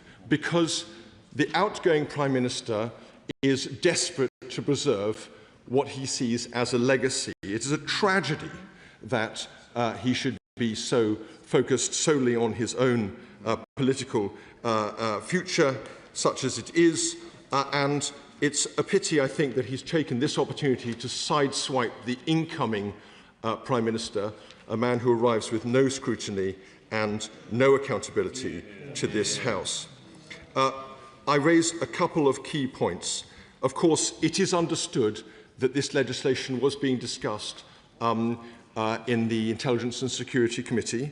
It is understood that this legislation and its implications were being discussed with our Five Eyes allies, with our armed forces and with the USA in particular. And this abbreviation of protocol is something that I know will attract the attention of the Lords when it arrives in their House. But let me ask the Speaker now, why now? Why has this bill been brought forward on such an expedited basis? What has changed? What actually of substance? What has caused him to want to abbreviate the consideration of these very delicate matters on such timetable? Have our international partners been consulted about this change in procedure? Have the agencies been consulted? And why, above all, after 7 months of grieving families concerned about the passage of it, is it suddenly now, as it may appear with little or no change, being brought forward in front of this House? Leader. Thank you, Mr. Speaker. I do agree with the Shadow Leader of the House about the tragedy of Ann Widdecombe, and I join with echo his words. I don't agree with him, Mr. Speaker, about the way in which he describes the run-up to this change of business and the fact that the bill will come tomorrow. This is an important bill. We have been signalling for some time that the bill is coming. He knows that because we've had dialogue about this before, but I've only been able to confirm it today, which has been the earliest opportunity, Mr. Speaker. He talks about amendments. A number of amendments have been laid for a long time on this bill. The government has brought forward further amendments, and they are in the vote office. I do regret that there's not a greater length of time for colleagues to scrutinise that, but they are available, and I'm sure there'll be a way of facilitating a full debate tomorrow. There's been no abbreviation of this process. It's a sitting programme motion, as was agreed by the House at the end of second reading. And I just want to assure the House, as will no doubt come out in the debate, that the agencies have been central to this process, the families have been central to this process, and that's why we have taken time to get it right, which is why it has been delayed. But I say this is an important bill that colleagues will want to see on both sides of the House, will want to see before the summer recess, and that's what we're facilitating. Mr. Speaker, and I thank the Leader of the House for this statement and update and this really important bill coming back to the House. But it does raise questions about the Representation of Peoples Act, which has been delayed. a big legislation which would have included key major reforms, enfranchising so many young people, when trust in politics is at an all-time low. This bill also contains provisions around tightening financial donations. I think it's fair to say donations have been in the news for the past few weeks. Can the Leader of the House please ensure that this bill will come back swiftly after the summer recess? Thank you, Mr. Speaker. My honourable friend is absolutely right that the representation of the People's Bill is an important bill, and I will announce in due course when it returns to this House, but it will be returning to this House. Justin Mathers. Thank you, Mr. Speaker. Can I thank the Leader of the House for taking this action? I appreciate it's not ideal circumstances, but of course there's been much about the passage of this bill that has been less than ideal. But can I just ask the Leader if he can join me in I hope that tomorrow's debate will be about the substance of the bill and the important amendments rather than the process. Leader. I share the hope of my honourable friend. This is an important bill. It is an important matter. Of course, it's about the victims of Hillsborough and about the families and their campaign, which they've needed to wage for far too long. But it is also of profound importance to public service and how we do business in our country, which is why the bill is of such importance. Thank you, Mr. Speaker. Could the Leader of the House confirm that since the other place is sitting next week, there is nothing to stop this House and he tabling a business statement to enable us to sit next week as well? Given the enormity of the events happening in the government next week, doesn't the Leader of the House think that would be a good idea? Yeah. Thank you, Mr. Speaker. As I also say it would take the House to agree such a move, and I'm not sure the House is quite ready with the colleagues' faces. Thank you, Mr. Speaker. I just announced the recess dates. There are no plans to change the dates in which the House is sitting. As you have alluded to, Mr. Speaker, recess dates are agreed by the House in advance to make certainty parliamentary business for colleagues. And just to reassure the House that the work of government will continue through the recess. Yeah. Right, let's move on. Before we come to this statement, I must advise the House that the case relating to Ann Widdecombe's death is not yet sub judice, as charges have not been brought. However, there is a live criminal investigation ongoing, and members should take care not to say anything in this House that might prejudice the future trial. I therefore urge members to avoid speculating about the guilt or innocence of any person, the identity of the person who has been arrested, or the motive for the attack. Members may wish to discuss the general arrangements for security, safety of politicians and other connected matters, but they should avoid discussing the detail of individual members' security arrangements. I now call on the Home Secretary. With permission, Mr. Speaker, I wish to make a statement about the death of Ann Widdecombe. It is with great sadness that I say those words. My thoughts today are with her family, her friends, and all those who loved her. Ann Widdecombe dedicated her life to politics and public service. For nearly 40 years, she was a fixture of our political life. She brought conviction to our politics, grounded in her profound Catholic faith. She was forthright in her opinions and argued courageously for the things she believed in. But perhaps most of all, she brought an inimitable style to politics. She was forthright and fearless. As Lord Howard of Lymm can attest, she had a memorable turn of phrase, and she was joyful. She thought seriously about ideas, but she did not take herself too seriously, and that allowed her to reach beyond this place and charm the country at large. She was one of those rare politicians who was bigger than politics. There have been so many moving tributes in the last few days, reflecting her impact both within this place and beyond politics. But I think her outlook on life is best summed up by Anne herself. Sitting on Graham Norton's sofa, she said, and I quote, "We get one go this side of eternity, one go. Life is not a dress rehearsal. You take opportunities that you like and you go for it." Anne took her opportunities. She was the proud MP for Maidstone for 23 years, a champion of her constituents. She served the country in government as Minister for Employment and then Prisons, and she took politics out of these ancient walls and became a bona fide TV star. Her contribution to our politics and our national life will never be forgotten. Mr. Speaker, on Wednesday, Ann Widdecombe was murdered in her home. The circumstances of her death are extremely distressing. Counter-terrorism policing have now taken the lead in the investigation. As Lawrence Taylor, the head of National Counter-Terrorism Policing, has said, and I quote, "We now have new information and evidence that means counter-terrorism policing is leading the investigation. We are pursuing multiple lines of inquiry to establish the motivation for this attack." The police now have a suspect in custody, a 28-year-old white British man, and I can confirm to the House that this man was not known to prevent. The police have cautioned against speculating about the case. That is the right thing to do for Anne's family and friends. It is also vital that the police are given the space they need to carry out their work. For now, what matters most is supporting the investigation so that we can see justice delivered for Anne and all who loved her. And I would urge anyone with any information at all to come forward immediately. Mr. Speaker, I know this raises questions about the security of those in public life. I will not be the only one here thinking also of two other beloved members of this House, Jo Cox and Sir David Amess. Politics is a calling for those of us here, but it should not be a dangerous one. And so it is incumbent on the House and the Government to work together to protect those who choose to serve.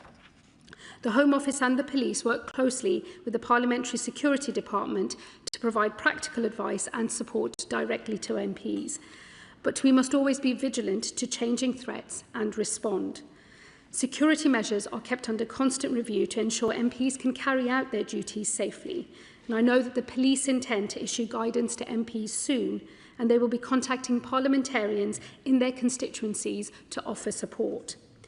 I also recently commissioned the former Lord Chancellor, Sir Robert Buckland, to review the lessons from Sir David Amess's murder, including into required improvements to security for MPs working in their constituencies.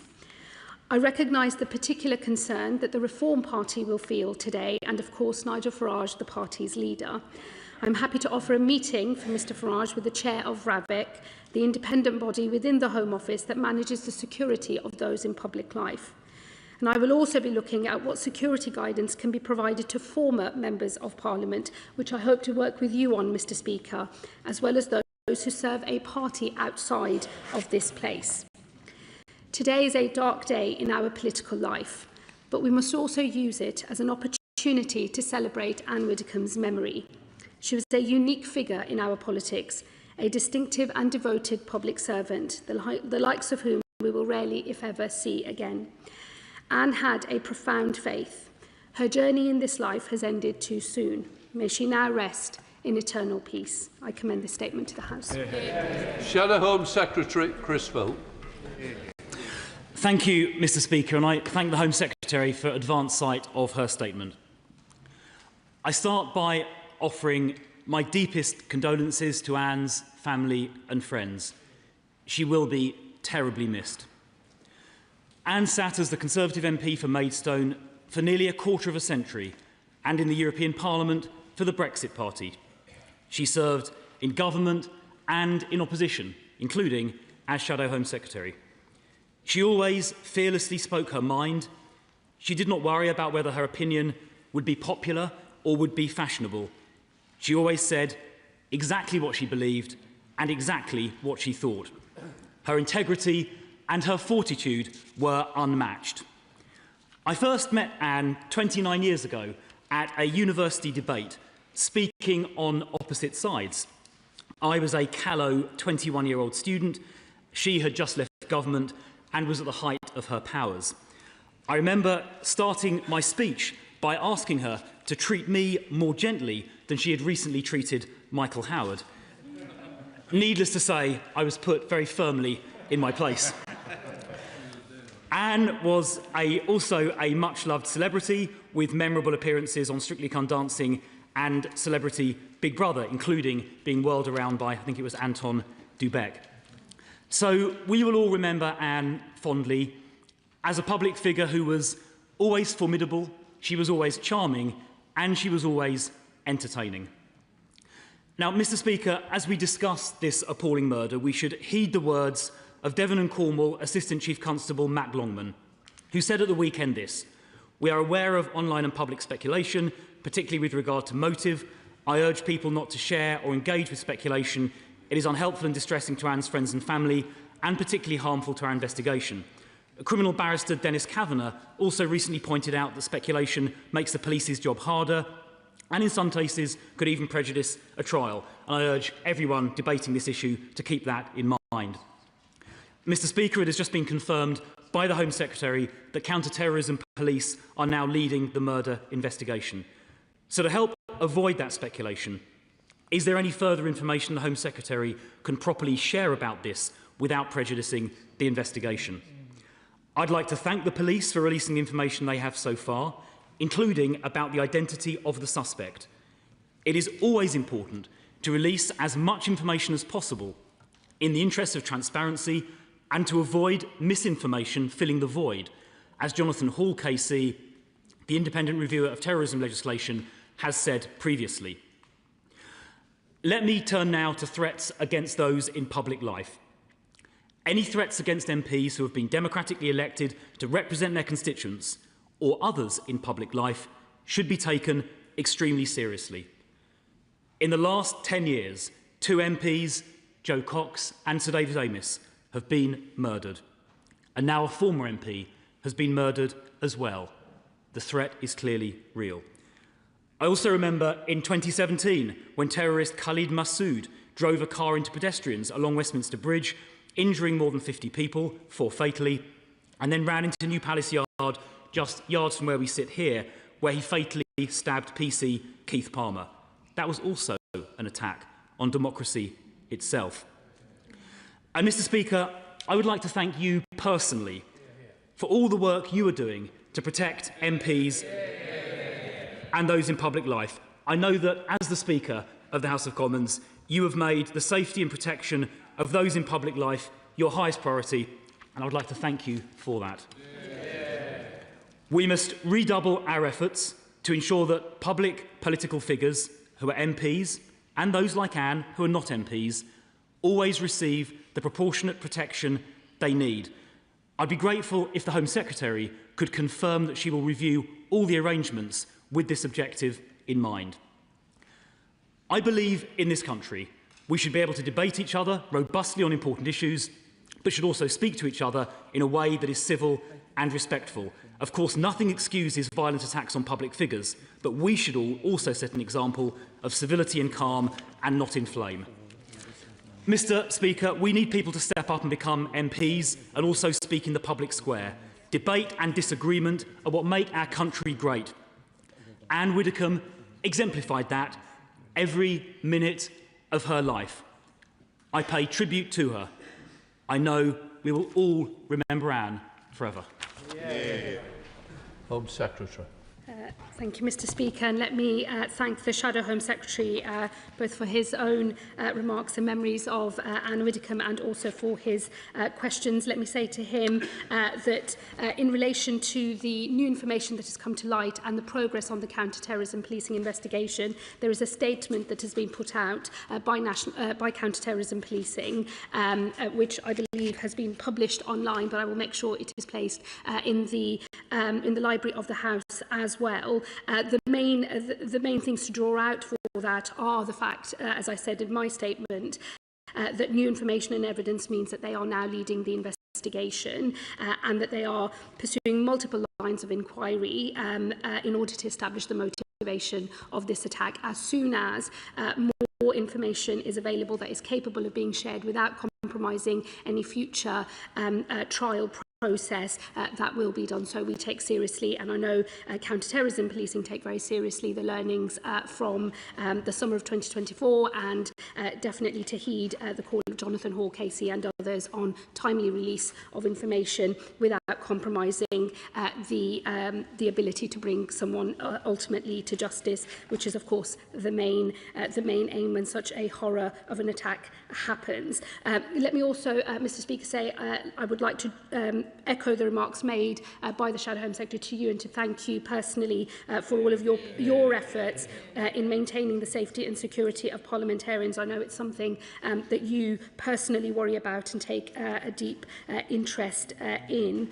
Let me also say given the fast-moving nature of this investigation, I don't want to say anything that will prejudice the direction of travel here. However, there is a question that is raised in this as a result of this murder, which relates not just to the security arrangements for sitting members of Parliament, but for those who have left this place but nevertheless retain a public profile as a result of their political party membership or their political activities. There are also, given the range of new political parties that are contesting the political and democratic space. I think questions about those who are not represented at all here in the House of Commons. And just to reassure you, Mr. Speaker, I will be looking at those arrangements very closely. I will seek to work with Mr. Speaker directly, and my officials will engage with parties across this House and those outside of it to make sure that whatever changes are made are done so in a manner that covers the multiple range of threats that we see. Mr. Speaker, I think there has been a step change in the security of parliamentarians over the last few years, but I think that it is a reflection of the multi-layered threats that our democracy faces and that our active individuals in democracy face, that this is not something we can ever take for granted or believe is settled. It is something that we have to continually review, which we do, and there are new questions that are raised, which I will make it my personal business to answer, and I will update the House in due course. Member of the House, Diana. The Home Secretary will be aware of how important it is to make sure that members of this House get the protection and the defence they need. At one point, I got as many threats and abuse and threats of violence as all the other women MPs put together. So I think it's important that we take this issue seriously. I think we should recognise, and I can speak to that because of my years in the House, that this has got much, much worse with the rise of online activity. And so we need to find a way to make some of these online companies more accountable for the threats and the violence that they allow on their platforms. And we need to make it aware, as I just said, the importance of protecting members of Parliament. Home Secretary.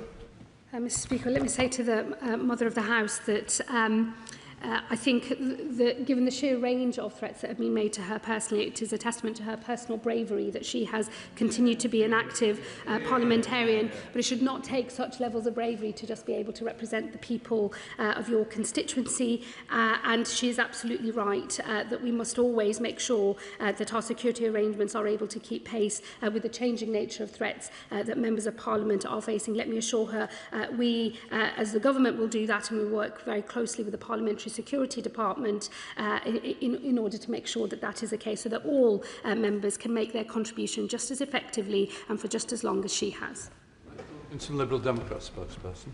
Thank you, Mr. Speaker. The news about Ann Widdecombe is shocking and deeply distressing. My thoughts are with her family, including her nephew, the Reverend Roger Widdecombe, my constituent, and his wife Hannah, who lead the congregation at St Paul's Church in Cheltenham. Her death is all the more tragic, given what we now know about the upsetting and disturbing circumstances. Ann Widdecombe was a conviction politician and also an entertainer. Many did not agree with her views, including me, particularly when she was briefly my member of the European Parliament. But the style in which she put those views was compelling, and it captured the attention of her nation, just as her dance moves. They were deeply held beliefs, and she was a passionate public servant who was never afraid to challenge those in power. And might I briefly speculate, Mr. Speaker, a strong Liberal inclination to challenge power from a strong Conservative politician. I want to pay tribute to the police for their rapid response in this case, and I want to pay tribute to you, Mr. Speaker, for the way in which your office gives security support to MPs. It is important we are able to do our jobs without fear, intimidation or worse. It is, of course, horrifying that there have been 3 politicians murdered in this country in the past decade. Clearly, there is more work to be done. Might the government support some amendments to the upcoming Representation of the People Bill to impose a duty on the Electoral Commission to provide more guidance and safety for politicians?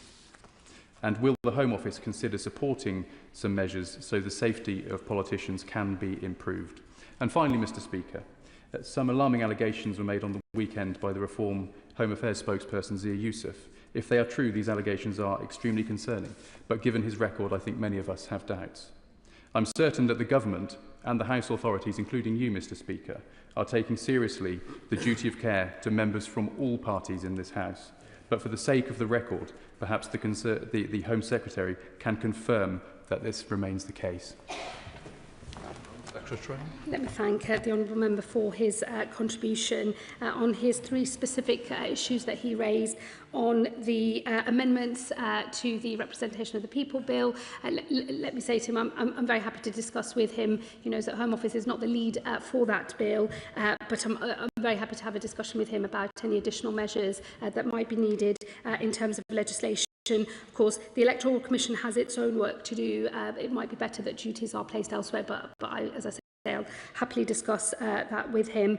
And equally, whether there's any further obligations or changes of policy in respect of the Home Office or indeed the Parliamentary Security Department, again, I'm happy to engage with him and other members across this House. Let me also say, I don't wish to speak for you, Mr. Speaker, but I think all those of us who are members can attest to the fact that all of us are treated equally in this place by the Speaker and also for the purposes of the Parliamentary Security Department when it comes to our safety on this estate and also in our constituencies. Let me say that is a position shared by the government. There is equal treatment for all in terms of the work that we do on security of members of Parliament.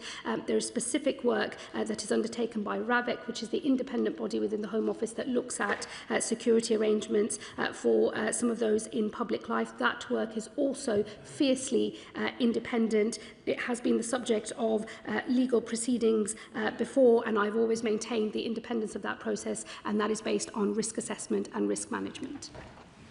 Just for the record, every member of Parliament is equal in the security to me. There is no difference between any member, I want to assure you. When things are brought to my attention, because we don't discuss security, I don't put out there what is happening, what has been done, but I reassure everybody that when it is mentioned to me, it is passed on to the security people to deal with. Unfortunately, I'm sorry that people don't think I do that. Lucy Pell.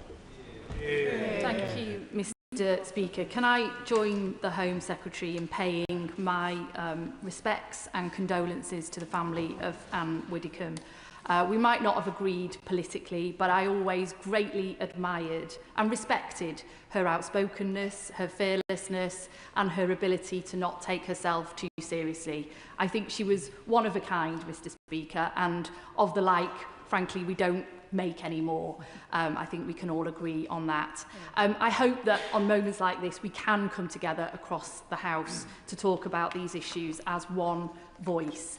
And can I also place on record my thanks to you, Mr. Speaker, for your leadership in all that you've done over many years in making sure that we're all kept safe and secure. Hear, hear. Does the Home Secretary agree with me, though, that this is not about more than just our security and our safety? It's also about reducing the level of threat.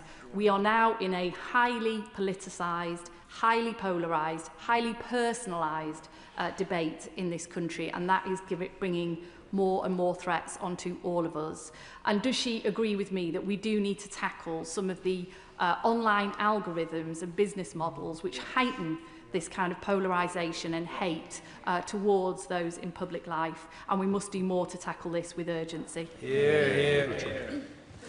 thank the Honourable Lady for her contribution and her questions. Let me say, I think she's right that the current climate that we are operating in within our national politics is unlike any that most of us have seen. Those of us who've been around for a while can see the big change that has occurred over the last decade or so, and we do absolutely have to do more as a government and as a society to know exactly what the boundaries are between passionate, contested, fierce debate of the kind that Ann Widdecombe herself engaged in, and then behaviour that spills into threats and harassment of the kind that is designed to drive people out of public life. And getting that balance right, I think, is absolutely crucial. I think it is clear that there is more work for the government to do. There is more work for us to do across society. That includes social media platforms taking greater responsibility for the kinds of behaviours that are promoted on their platforms. And I can assure her that I will be discussing this with colleagues across government to make sure that we are responding to all of those challenges. Dame Karen Bradley, Chair of the Home Affairs Select Committee. Thank you very much, Mr. Speaker. Like many on this side of the House, I have very fond memories of Anne. She made the effort to travel to Staffordshire Moorlands. Not many people do. We're quite an isolated area. And she came to Consul... Yes, they come to Alton Towers. The Honourable Gentleman is quite right. But she came to Consul Hall Gardens, as it was then, to do a fundraising dinner for me. And she delivered a tour de force, which I suspect the then Prime Minister, the noble Lord Cameron, might not have entirely approved of. But my association were totally enraptured and thought it was the most wonderful event, and it's still fondly remembered in the association, not least because she told me I had to take my heels off because I was going to stand far too tall next to her in the photographs, and that was not appropriate. Can I also thank Staffordshire Police for contacting me this weekend and making a visit to my home to review my security arrangements at home. I know police forces across the country will be doing that, and I'm very grateful to them for taking that time. But could I ask the Home Secretary to comment on what might happen in the longer term around the prevent duty? She will know that the Home Affairs Select Committee did produce a report on new forms of radicalisation and extremism, and we have some recommendations which we hope might be able to help the law enforcement and others to find those that have a tendency towards violence. Could I ask her if she will consider that in the longer term? Home Secretary. Let me say to the Honourable Lady, she makes a really important point actually on the prevent duty and the changing nature of the threat and the consequences that has for the prevent programme. I think it's absolutely essential that we retain a de-radicalisation programme that is focused on ideology, but as she knows, and as those who are also expert in these matters know, the range of threats and the link between ideology, mixed ideology, occasional ideology, mental health and other issues is now asking us a bigger question about how the prevent strategy works in the future and how we deal with the threats that fall outside of that through wider and other societal programmes. I will absolutely look at the recommendations her committee makes, and I hope to discuss those with her committee when I appear before them, hopefully very soon. Member of the Speaker's Conference on Security, John Slinger. Thank you, Mr. Speaker. I send my deepest sympathy and condolences to the friends and family of Ann Widdecombe, and also extend that to her former colleagues from the Conservative Party and the Reform UK Party, for whom I know this must be a very difficult and sad time. I want to put on record, Mr. Speaker, that you chose that the subject of the Speakers' Conference for this Parliament would be the security of MPs, candidates and elections, and we have done good work on in the Speakers' Conference, but there is much more to be done, as I'm sure we can all agree. So will the Home Secretary confirm that she will work closely with you, Mr. Speaker, and the Parliamentary Security Department and all others who care about protecting our democracy from the threats that sadly are growing? Absolutely give that assurance to my honourable friend. I will pick up a discussion with Mr. Speaker and others on how we think about security for those who are no longer members of this place and also the specific new circumstances that are raised by Ann Widdecombe's murder. And I'm happy to work across party and across all of this House and indeed with the Speakers' Conference as well. Thank you, Mr. Speaker. We are all reeling with shock, sadness and anguish at the loss of our Ann, and also the manner in which she has been taken from us. She was a colossus in public life, in political life, a legend adored and loved by millions and millions of people, including my own late mother, for whom she spoke so very warmly of Anne. She was a remarkable lady. She had an incredible work ethic. She would think nothing of going the length and breadth of the country to speak at rallies. She was an incredible orator who always spoke without notes. Absolutely remarkable. And her philosophy to life, the Home Secretary touched on it, she viewed life as, it's not a dress rehearsal. You grasp every opportunity. You go for it as far as possible. Her career, her political career here, Mr. Speaker, I checked earlier. In 23 years, she made over 8,000 contributions in this place. And some remarkable witty interventions. When an honourable member said that she should disappear with her broomstick, she immediately replied, "I have my broomstick and I will cast a spell over you." and that was her nature. Likewise, her media career was also remarkable. She was an agony aunt in 2 programmes. She was a most deserving semi-finalist in Strictly Come Dancing, for sure. And of course, Celebrity Big Brother. And she was an incredible panto performer that was adored by so many. Her conviction, her passion, and her advocacy for free speech was to be commended. I had the honour of working with her for the last 7 years, and despite being a foot taller than her, I somehow always found myself looking up to her. And she also, when she phoned, I always stood up on my toes, incoming, beware. And that was Anne, and we will miss her dearly. And I also think that the Scottish whisky industry has lost a very discerning customer.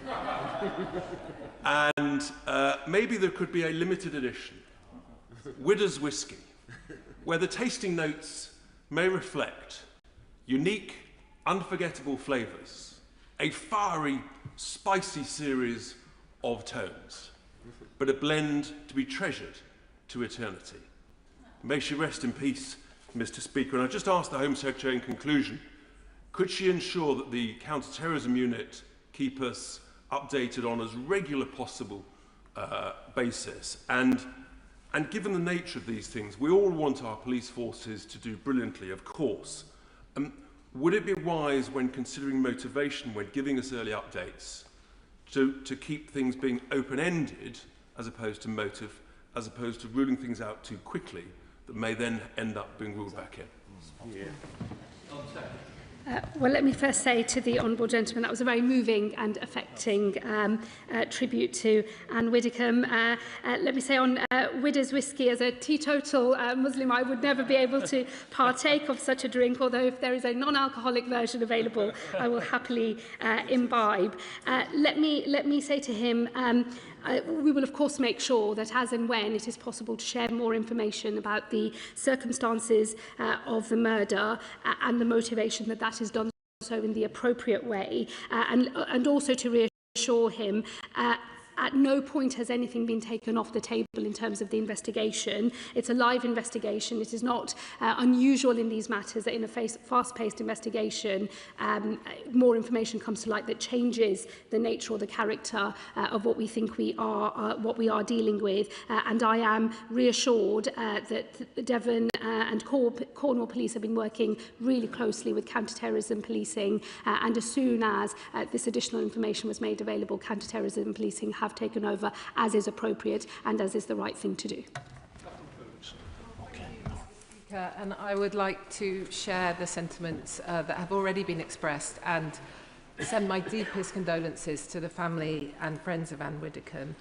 And of course, security is a huge issue to all of us in this chamber, and I'm sure I was not the only one this weekend who went about my business in the constituency looking over my shoulder more than I normally would. And it's terrible that this is the third Member of Parliament, an ex-Member of Parliament, to have been murdered. But it shouldn't be like this. And whilst I thank the Speaker for everything he's doing, and I have already heard from my Operation Bridge of Contact this morning about my security and is everything okay, which I'm really delighted to have heard from. It does seem that security fob and security in our houses is not really enough.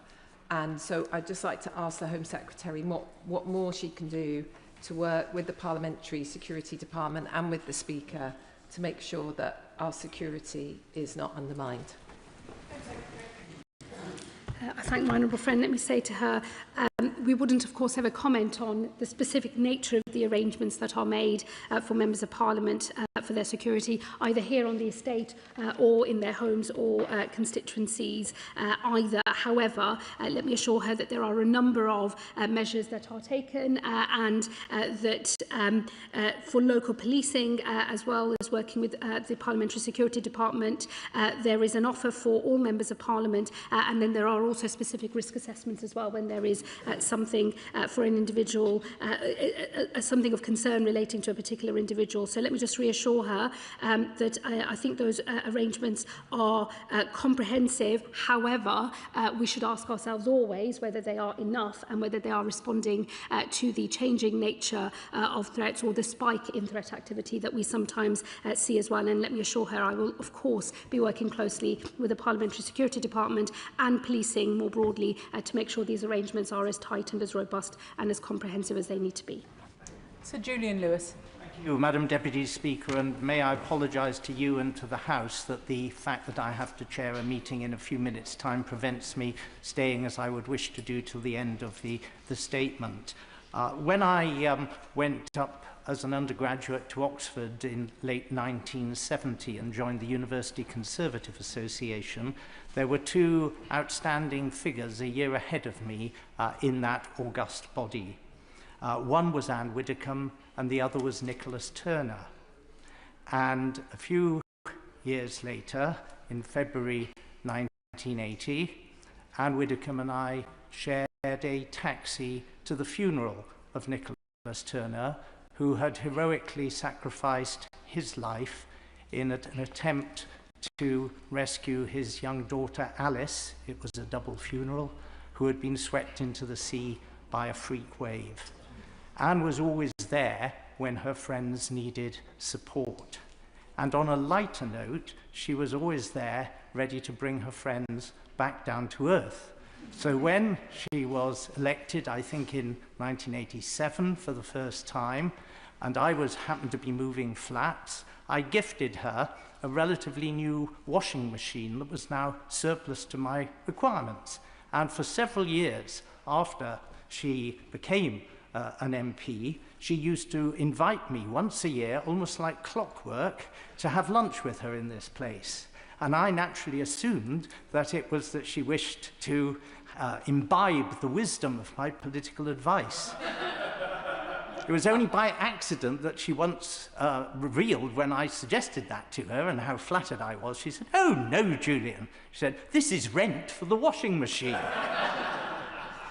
Now, Madam Deputy Speaker, Mr. Speaker will certainly remember that in 2008 to 2009, this House spent a lot of time taking steps to ensure that MPs' home addresses did not in future have to be revealed either in answer to freedom of information requests or on ballot papers and notices of nomination.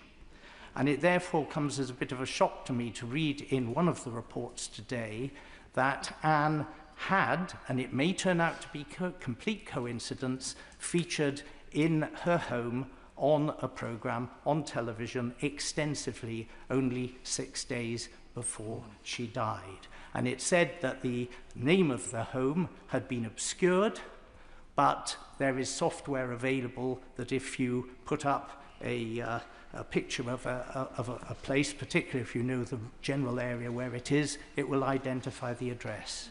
So may I please appeal to members and ex-members from whatever political party, do not throw away the gains we made, and whatever else you do, keep your home addresses as private as you possibly can. Thank you, Madam Deputy Speaker. I think the Honourable Gentleman makes some really wise points on the safety of MPs' home addresses. And let me just say to him, I will make sure that in the work that I carry out alongside the Speaker on the lesson to be learned from the circumstances of Anne's murder, I will make sure that the privacy and security of home addresses is something that we consider. Florence Shalomi. Thank you, Madam Deputy Speaker. I join in paying tribute to the many heartfelt tributes for Ann Widdecombe from members right across the House. I didn't know her personally, but as someone thinking about before I came to this place, there are many names that you always come across, and hers was definitely one of them. And may her gentle soul rest in peace. I wanted to ask the Home Secretary about the area that many members have already raised. I spoke to a group of students earlier this afternoon, students who were completing work experience in shadowing, and one of the young girls asked me, what are the downsides and what do you not like about this role? And it pained me, to be honest, to them to say the death threats and the abuse that you get just because you are doing something that you love and something that you enjoy. And we have to be honest about the real-life threats being faced by parliamentarians right across the House just for doing the job that they really enjoy. So I asked the Home Secretary, can she confirm that it is good that counter-terrorism police are leading this, that they have all the necessary resources they need to be able to carry out this full and thorough investigation, because there are many competing demands that they will be dealing with in our ever unstable and global world. And can she also confirm that in addition to some of the misinformation that's been spread online, we look at the area which the Mother of the House did mention around that online misinformation, that targeting. I'll declare an interest, Madam Deputy Speaker. I do sit on the Speaker's Committee on Electoral Commission, and this is one of the areas we have looked at. And just to add my tributes and thanks to the Speaker for the work that he's done on this in terms of the Speaker's conference.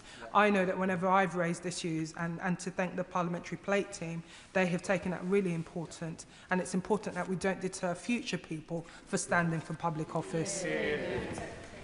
My honourable friend is absolutely right to say that we must make sure that people aren't either driven out of politics or put out of entering political life at all, and it's incumbent on us all to work together to make sure that whenever we're asked that question about the downsides of public life, that we're able to give a positive view because it's the truth rather than where we are today. On the resourcing for counter-terrorism policing, let me assure her they do have the resources they need. I had an extensive discussion and briefing from the head of National Counter-Terrorism Policing, and I'll be kept updated on their progress and in particular as to whether they need any more from us at the Home Office. We stand ready to offer greater assistance, but I'm assured at the moment that they have everything they need. Sir Ian Duncan-Smith. Madam Deputy Speaker, on Friday was a funny day because I heard the news very early in the morning that Anne had died. I must say I was utterly surprised over that because she seemed perfectly fit the last time that I saw her. So I gave my condolences and spoke on the radio about it. And only sadly later that day, just after lunch, did I discover it wasn't sad, it was a tragedy. A tragedy that a phenomenal woman, a member of this House and no longer, should have been murdered in her own home for reasons we know not what. And it did allow me to think back to this woman who was a force of nature. She was impossible to argue with because she never accepted that she was losing the argument until finally she was able to turn it 180 degrees and make you feel guilty that in actual fact you'd even dared to argue with her at that time. And I particularly remember during the Maastricht debates, of which I have to confess I and one or two others here were deeply rebellious, and I got a lecture from the dispatch box when she was in government about how I should support the Maastricht Treaty and the European Union, which rather worried me. And I have to say, it's rather ironic now when I turn out that she's gone over to reform. I thought to myself, now there's somebody that takes the brief that you have collective responsibility more than she even had to, I said, so rather remarkable. And she was a remarkable woman in many, many cases, and I got to know her during Shadow Cabinet, when we would debate and argue. She argued as robustly in shadow cabinet as she did across the dispatch box. You were the enemy. It didn't matter whether you were Labour or Conservative, you disagreed with her. And you got used to it. And it was phenomenal, really, because she was so certain about the way that she was. But she embodied something else, Mr. Speaker. The passion that is necessary in this chamber for us to make our arguments without fear of any other person doing something to us. We have that because we're there. The second thing she imbibed and completely demonstrated was the peculiar, unique responsibility that we have to our constituents and the nature that we have, which I don't think is replicated almost anywhere else. The personal contact we make with constituents going into their homes. I don't ask for security when I go into someone's home. You go in to see them if they're too ill to come and see you. We all do this. I know we do. And we do not want to lose that. We do not want the epitaph of her terrible murder to be that we withdrew from the nature of who we are and what makes this place so great. And I simply say we need to reiterate, and the government, if I don't mind saying to the Home Secretary, needs to specify to all those social media companies, they must do something to close down on the visceral, violent language that some people use, attacking personally, as they did over her murder, which has shocked me, to make sure we get on top of that, because that is the root of violence and death. It is not only her that has been murdered. It is not only Joe Cox or David Amos, my good friend, that has been murdered. But the rack up here shows that terrorists have murdered many in our party. And I say, if we want to stop that, we have to be bold, we have to be clear. We will not accept being shut down, being stopped from our duties, or being silenced in any way, because that is what Anne would have approved of. Well, the honourable gentleman makes some very powerful points. He's absolutely right. I think it is not sad. It is a tragedy now that we know a little more of the circumstances of this murder, and more will obviously come to light in the fullness of time. Let me say I agree with him. I think as a society, as a government, we are all going to have to do much more on holding social media platforms to account for what is said and done through their platforms. I think that some progress has been made, but it feels like it takes a long time to get legislation through, many years before any of it can be implemented, and this is a very fast-moving environment, and getting that balance right between fierce and contested debate and then the behaviour that gets you into threats and visceral abuse and harassment, I think is incumbent on all of us, and I hope that we're able to work together across this House to achieve the necessary balance and the necessary regulation of social media that we need. Justin Matters. Thank you, Madam Deputy Speaker. Can I add my condolences to those of the Home Secretary and other members to the family of Ann Widdecombe. May she rest in peace. I just want to flag up, if I may, the concerns I have, not just about members of this place, but actually our party members, our councillors, our council candidates. Every week in my constituency, volunteers go knocking on doors, and I have to say most of the responses we get are absolutely fine, but there is an increasing trend for violence and aggression on the doorstep, and these are people who are giving up their own time to engage in the political process, and they should not be met with violence and intimidation. So we absolutely need to do far more than we are to tackle the causes of this division and aggression. I absolutely agree with what members have said about social media companies and the algorithms peddling hate, but we also need to look at what we can do. I've put some amendments down to the representation of the people bill to deal with misleading information online, but also statutory code of conduct dealing with prevention of abuse and intimidation in campaigns. I think there's more we need to do, and in particular I'm concerned that actually we're putting off the next generation of members of this place by making it so intimidating on the doorstep. We need a wholesale review and real action to protect everyone who does their bit in democratic life.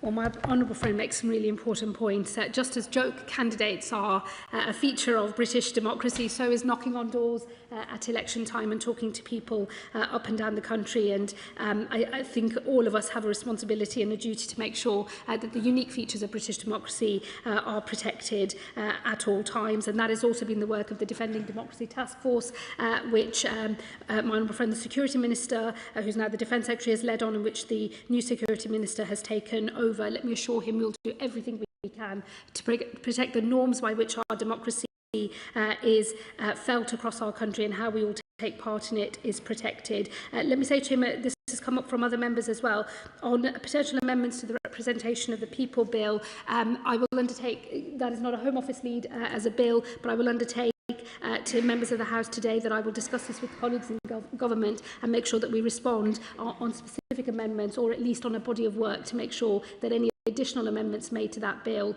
are capable of reflecting the nature of the challenge that we face. Pete Wishart. The news about Ann Widdecombe was truly shocking, compounded by the fact and the way that she had met her death. And the thoughts of my party, the Scottish National Party, are with her friends and family today. As has been said, Ann was a larger-than-life political figure, liked by people right across this House for her wicked sense of humour and her straight-talking. And I remember when I inadvertently strayed into a private Conservative event to be met by Anne, sending me packing. And I could say something, Madam Deputy Speaker, for somebody of her stature, she was a very effective bouncer. Now, there is great interest in this tragic death, beyond those with an obvious interest in politics. And there will be this temptation to speculate about her death, including with those with more malevolent intent on social media. So can the Home Secretary do everything she can to ensure that the information that's passed on about this particular case is correct and right, and do everything possible to counter those bad bits of misinformation? It's incredibly important that nobody indulges in any speculation of any kind, and for those that do, that we all collectively call them out as well, that people exercise caution before they comment on this case. For those who wish to see justice done, that is the right way to behave, and that is what we should all want, the proper functioning of our criminal justice system, which does require careful handling of information. We will obviously, wherever possible, step in to correct misinformation, as the police have done as well, but occasionally in these sorts of cases, the police are constrained as to what they can put out in the public domain because they wish to protect proceedings that may follow in the future. And so for all of us, I think we have to be vigilant, and we have to be careful, and we have to send out the right message from this House as to what our expectations are. Helen Dollymore. Madam Deputy Speaker, can I join members across the House in giving my deepest condolences to the friends and family of Ann Widdecombe. I never had the privilege of meeting her, but I certainly remember growing up, seeing her on the TV and thinking what an outspoken, strong woman she was that wouldn't take no for an answer. So I want to pay tribute to her as well. I don't want to speculate on the case or what happened, but I do wish to place on record my concern about the fact that we are seeing very frequently the media either photograph or broadcast identifiable details of members or former members' homes. That is happening repeatedly to members across this House, members of the Cabinet, members of the Shadow Cabinet, and to former members. And we've heard today about the risks that could come with that. I know that the former member for Surrey Heath mentioned in a podcast fairly recently that the man who killed Sir David Amess visited his home from details he had identified from the media, and that's how serious this is. So given the risks that we know exist about this, I know this is something the Speaker's Commission has looked at as well, and the new tools that are existing out there, like reverse image searching, which makes it easier to look at a media image to then find out where that house is on Google Maps. Could the Home Secretary urgently look at this issue, together with her colleagues in DCMS and also the media regulators, Ofcom and the Independent Press Standards Authority? Yes, let me thank my honourable friend for that question, and to assure her that this is one of the issues that I will pick up, as I said, in answer to a question from one of the members opposite a little earlier in this statement, and I shall discuss with colleagues on a cross-party basis and with Mr Speaker and the House authorities on what more we can do when it comes to the specific details relating to the homes of members and former members of Parliament. Jenkins. Speaker, can I thank the Home Secretary for her statement and her tribute to Anne, which was extremely moving, if I may say so. Can I also just point out the unfortunate statistical fact that as a Member of Parliament you are more likely to meet a violent death than a member of Her Majesty's Armed Forces or a member of the British Police Forces. And can I just ask you, Madam Deputy Speaker, to to assure Mr. Speaker that none of us doubt his personal commitment to our security, but this remains a very relevant problem because none of us want our homes to be turned into fortresses, but maybe more people need to be encouraged to put, for example, security gates on the front of their houses and to have security cameras watching and recording what is going on, rather than just relying on the ring bell that happens to be on your front door. Can I just also pay tribute, my own tribute to Anne, that much has been already said, and I shared 18 years of her parliamentary life alongside my right honourable friend, the right honourable member for Chingford Wood and Green, the disagreements about Maastricht, the disagreements about women candidates. My goodness, she loathed me trying to promote women candidates in the Conservative Party. And I maintain she was wrong about that. But she was right about many things. Her maiden speech was actually about the Trident nuclear deterrent at a time when the Labour Party was a bit wobbly on that subject, and the Liberal Democrats. But what a testament to, what an emblem of her patriotism and fervour for strength and clarity of purpose. And I would also just point out, I served in Shadow Cabinet with her when the government were introducing the Human Rights Act and our close adherence to the European Convention on Human Rights. She was the one member of the Shadow Cabinet said we should oppose this, when there were members of our Shadow Cabinet saying that we should relish joining it. And she was right, and her prescience has often invited derision from others, but she was right on that score. We're learning the lessons that she left behind in her life. Maybe other parties will learn them too. Yeah, well said. Well, let me say to the honourable gentleman that was also a very moving tribute to someone that he clearly was very fond of and worked with very, very closely. He is dared to say that she was wrong. Perhaps if we listen clearly, we can hear her saying something in response to him that was probably quite forceful in its own way. Let me say to him, I take very seriously, and I know Mr. Speaker takes very seriously, the security of all members of Parliament, and actually as we consider what has happened to Ann Widdecombe, we now must, I think, live up to our responsibilities for former members of Parliament as well. And let me just assure him I will take my duties in that regard very seriously. I do not want it to be the case that you are more likely to die a violent death if you are a member of this great House. This great House has great public servants in it from all over the country, from every party, and the public service of all members of this House is something without which our country cannot do, and it is incumbent on all of us to protect that for this generation and for generations to come. Alan Gemmell. Madam Deputy Speaker, my thoughts and condolences are with the family and friends of Ann Widdecombe and the colleagues who work closely with her on the benches opposite. It's hard not to see the murder of an ex-MP as an attempted attack on this place and our way of life, but we must not let it have a chilling effect on those who want to stand for public office. Can I thank Madam Deputy Speaker, Mr. Speaker, for the time he took with new intake MPs in 24 to give us his hints and tips and also really focus on security. And could also thank the Home Secretary for looking at the safety and risks for ex-MPs. As someone who's in almost daily contact with one of their predecessors, I'm sure it will come up in our next phone call. And can I let the member for Boston and Skegness know I have a call with the Scotch Whisky Association this afternoon, who I think want to talk about the FTA, but I'll very happily talk about Widow's Whisky. Does the Home Secretary agree we must do all we can to ensure that people are not put off standing in public life, particularly with online hate and the increasing violence that we see on doors and in our society? Well, my honourable friend is absolutely right. We all must do more. Let me assure him the government will work closely with Mr. Speaker and the Parliamentary Security Department to make sure that we're doing everything that we can. But as I said in answer to other questions during the statement, as a society, I think we have to take a stronger position on the right boundary between contested debate and then unacceptable behaviour and abuse online. And I know that we'll have more work to do in this space. Ellie Chams. Thank you, Madam Deputy Speaker.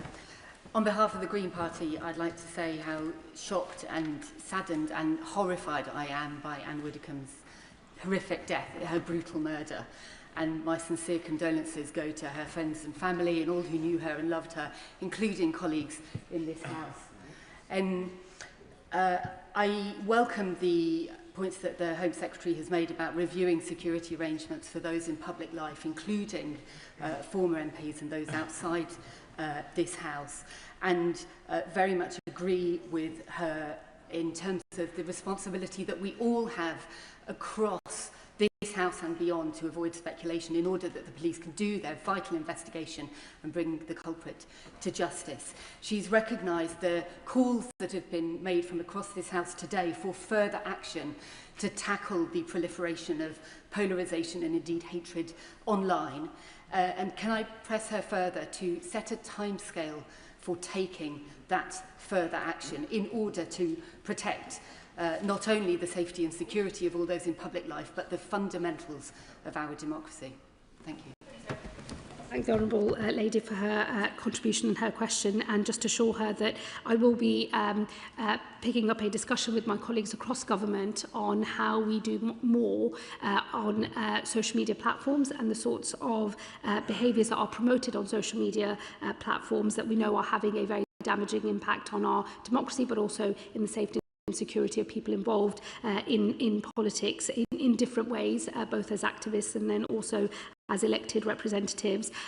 Specifically, I will be discussing this matter with colleagues in the Department for Science, Innovation and Technology, in DCIT and others, and I will ensure that the House is updated soon after the summer recess. Al Collins. Thank you, Madam Deputy Speaker. I'd just like to echo the thoughtful and meaningful comments across the House today. Now, I didn't know Ann Widdecombe, but I definitely knew what she stood for. Public service. She was a unique character and an amazing public servant of many years of sacrifice. How have we ended up in a position of where an individual or individuals collectively across the House spent so much time and effort into public service, but yet we are at risk?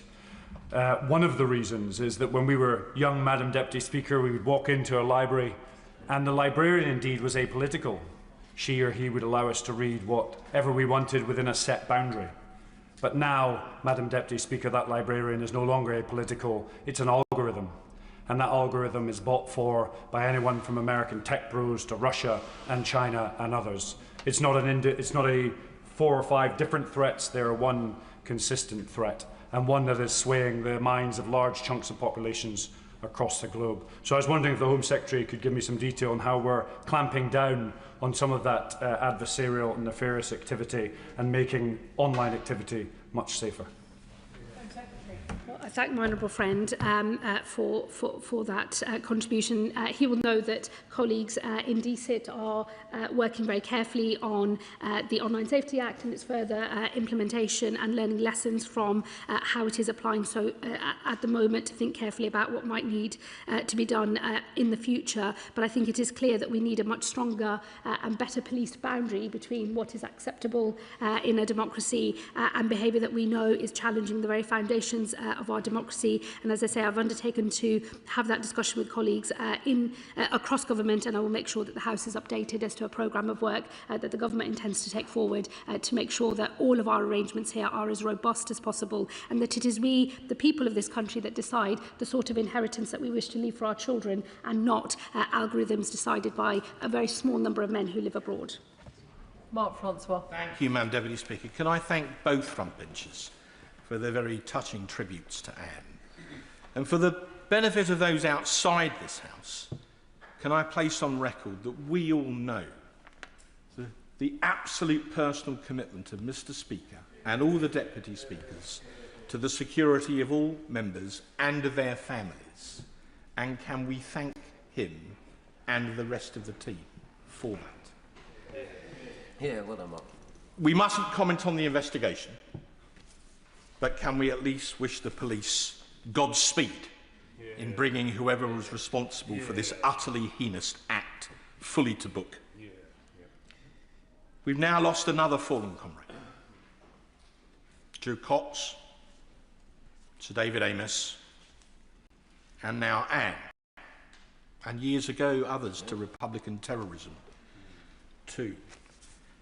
This is a challenge for all of us and for our loved ones. And I do believe, as I said after David was murdered, the social media companies have a responsibility in this too. You always needed a thick skin to come into politics. You now need the hide of a rhino.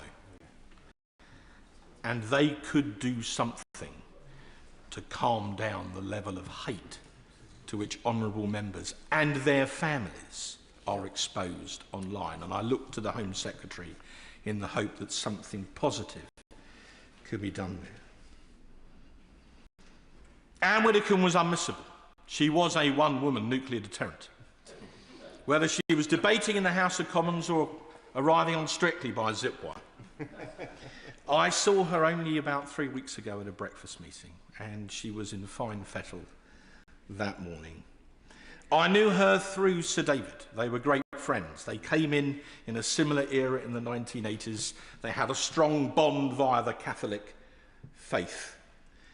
They got on extremely well. I appeared in a number of photographs with both Sir David and Anne down the years, but for some reason I was never asked to remove my shoes. I have one brief anecdote.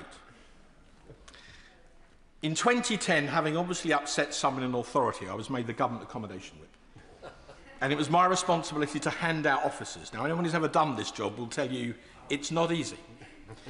And Anne, who had retired from the House, had a very, very attractive office overlooking Parliament Square.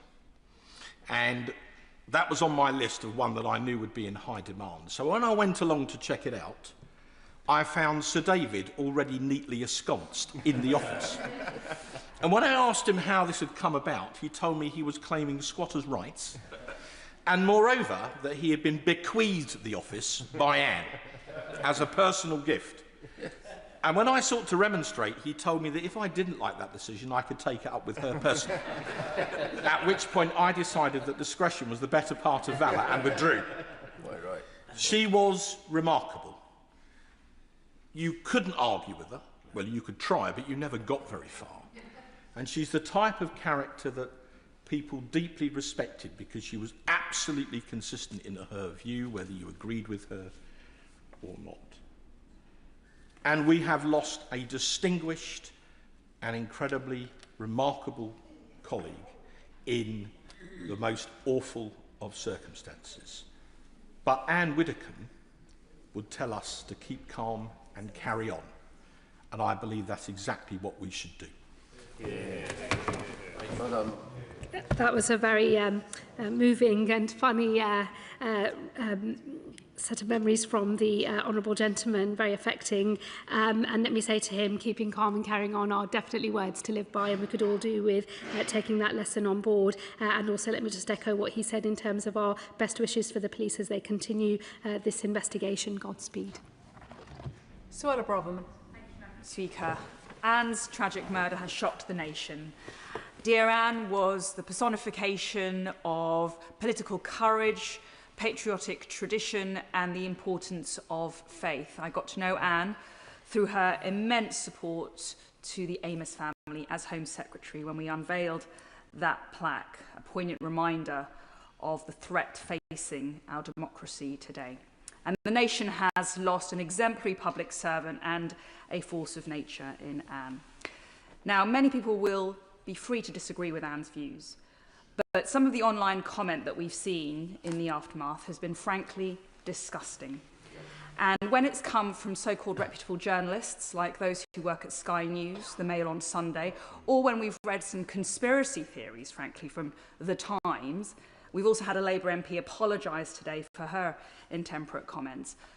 Does the Home Secretary agree with me that that kind of language only serves to worsen this problem that we're dealing with, not be part of the solution? And will she join me in urging some calm amongst the media and those on the left to afford Anne some dignity in her death, some respect to their opponents, instead of whipping up hatred?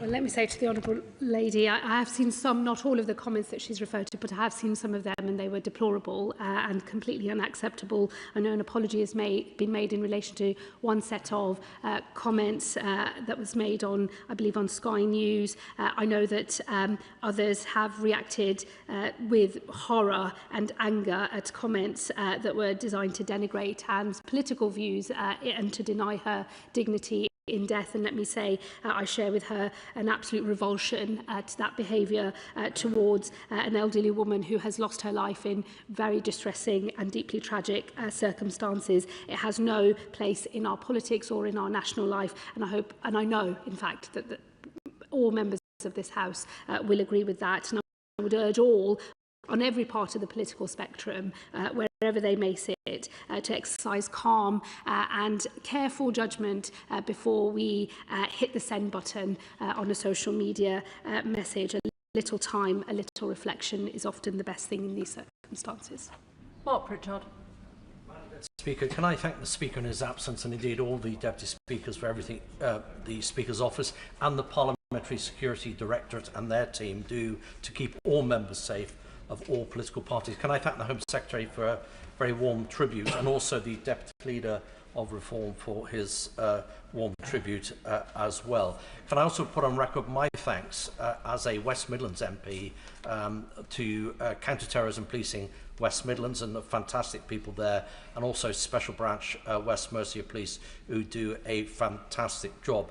I've only been in the House 21 years, but it's only been in the last 2 or 3 years that I've had to take, if you like, serious and substantive security advice, and that is an unwelcome development and something that I think we all need to work together to tackle. There's been reference to technology companies. Of course, should we expect technology companies to act, given that some of the technology company owners don't even believe in democracy? They actually want to undo democracy in order they have ultimate power. That's not conspiracy, it's actually on the record. Some of them have stated that. And in defence of some of the mainstream media, particularly the, as called Deadwood Press, and I've had my disagreements over the years, but they have to regulate with very limited resources. They have to regulate the comments that people put under stories. Why can't tech companies do it as well? For too long, the mainstream media in this country have been blamed for most of it, and in fact it is the tech companies who have more resources that should be doing more. And if I may, on a lighter note, I just want to give a couple of stories, if I may, from Anne's life. I knew Anne before I entered the House. We spent 5 years together as members of Parliament, but I knew her before that as well. 2 stories. One, I remember when there was a move to stop the first ever Catholic ambassador being appointed to the Holy See, the British Embassy and the Holy See. And Anne and I and David Amos and others worked to overturn that. And I was the only Anglican in the village. To paraphrase a Times diarist, a middle wicket Anglican at that, a very poor one. Not literally poor, but well, actually both. But anyway, as the only Anglican in the village, I felt it was completely wrong, this discrimination against Catholics being appointed to the Vatican. Thankfully, that was overturned, and Tony Blair and others allowed that to happen. So Francis Campbell was appointed the first Catholic ambassador to the Holy See and did a fantastic job. The other story I have briefly, Madam Deputy Speaker, is that on the way back from the Chelsea Flower Show, having seen David Austin, the former, now past founder of David Austin Roses, at the Chelsea Flower Show with the former Deputy Speaker, Nigel Evans, coming back in the taxi, we heard that Speaker Martin had resigned, Michael Martin. We both discussed that Anne, we thought, would be a great Deputy Speaker. There was only one problem. That was in 2009. In 2007, she had announced that she was going to step down at the following election. Anyway, we met with her and said, Anne, we think you'd be a great speaker. Would you do it? And she said, yes. What have I got to do? Well, you've got to go and speak to all the parties, all the different parties up in Committee Room 14. Everybody's stuffed in there as usual. And you've got to do a pitch. And I just said to her, but whatever you do, don't say you're running for speaker and then say you're standing down in 2010. And of course, as we all know, Anne was very wise. She completely dismissed that advice, stood up and said, I'm running for speaker, but I will stand down in 1 year or 2 years' time. So, of course, she didn't have any success on that. I just conclude by saying she was a lady of conviction, of clarity, compassion, integrity, authenticity, a lexicon of virtue. And of course, she was recognised by His Holiness the Pope with a papal damehood at DSG, but she was unfortunately, I think, unfairly never recognised in this country in the same way, and I hope that is something in honour and memory that could be considered. Thank you. Well, again, let me say to the honourable gentleman, those are some lovely memories that he has shared with the House of his dear friend. As he was making his contribution, I thought I would follow what he had said in relation to counter-terrorism policing and just place on the record my gratitude for our counter-terrorism policing across the country. We actually have a world-leading counter-terror policing operation in this country. We are very lucky to have them. They do a great job keeping all of us safe, and I know I speak on behalf of the whole House when I place those remarks on the record. He is right. Many members have made this point today about the unaccountability of social media platforms for their algorithms and for the type of content that they host on their platforms. The government has already done some work in this area, but I'm sure we will have to go further, and as I've committed before, I will make sure the House is updated in due course. Roberts. I speak on behalf of my party, Plaid Cymru. I think we will remember where we were when we heard the news once again that, in this case, a former member of Parliament, but somebody who lived the same lives as ourselves, died in such a hideous, shocking way in the murder. And of course, it is the work of the police and the justice system now that must come first and foremost. And I was with North Wales Police in training many of their officers on Operation Bridger only on Friday afternoon, just before this happened. And I do commend them, but also I think we really need to know how difficult it is for the police, because what Operation Bridger does has to go down to the front line. The front line need to be alert to that. And I must also mention the importance of Operation Ford for Senedd members in Wales, other national parliaments elsewhere, and also for councillors, because the ability of elected representatives, all of us, to do our job by being available to meet constituents and speak directly to them is precious. We need to be alert to keeping that. The trust that goes with being able to meet people is precious. So, does she agree with me that we're not just talking about protection for ourselves for this year, for a few years to come? What we're doing here, what we're endeavouring to do here, is to safeguard the values of democratic debate over violence into the future. I think the Honourable Lady is absolutely right. When I was first elected in 2010, I used to run an open, first-come, first-served advice surgery, and now that is no longer possible. And in the last few years, I've had to change, still offer advice surgeries, but on very different terms to when I first became a Member of Parliament. And it's a huge change, actually, and it's entirely as a result of what happened to Joe Cox and to Sir David Amos. And it's a tragedy because it does change the way that you relate to your constituents. It is a very precious thing that we must protect, that connection between members of Parliament and those that they represent, between councillors and those that they represent as well. That is the work that the government and the Parliamentary Security Department, Mr Speaker, and all of his team here in the House are determined to see through, to make sure that even if there are some changes in the way we relate to our constituents, that we are still able to do so on terms that we would all recognise as good old British democracy at its best. Lee Anderson. Thank you, Madam Deputy Speaker. There are no words to express the sadness that we feel about the passing of Ann Widdecombe, but the sadness, unfortunately, is turning to anger. Anger not just at the social media companies, but also all of us in this place and the politicians and some of the language that we use in this place. And Reform UK MPs have been labelled as racist, as Nazis, as bigots by people serving in this place, and that undoubtedly increases the risk of attacks on politicians on this side. But is the Home Secretary aware of any increased risk to Reform UK MPs? Let me say to the honourable gentleman, I think that it is important that all members of the House are careful and calm in the way that we describe other members of this House and the work done by other members in this House. I think that we have to imagine how we would feel if we were on the receiving end of that, and try to treat others the way we wish to be treated ourselves. And I would certainly want to make sure that I say from this dispatch box for myself and for the government that any abuse or harassment of members of Parliament to other members of Parliament is unacceptable as well. We should all moderate our language. We also have to get the right balance in this place between fierce and contested political debate, which happens on both the right and the left of the spectrum, and then also making sure that we don't slip into behaviours that increase threat to any of our colleagues. It is a difficult balance sometimes to strike in the heat of the moment, in the heat of a very polarised debate, but we still have a responsibility to show our best selves at work, as it were, and I would always caution all members, before you say anything quickly, just take a minute to reflect and then think about what you're about to say.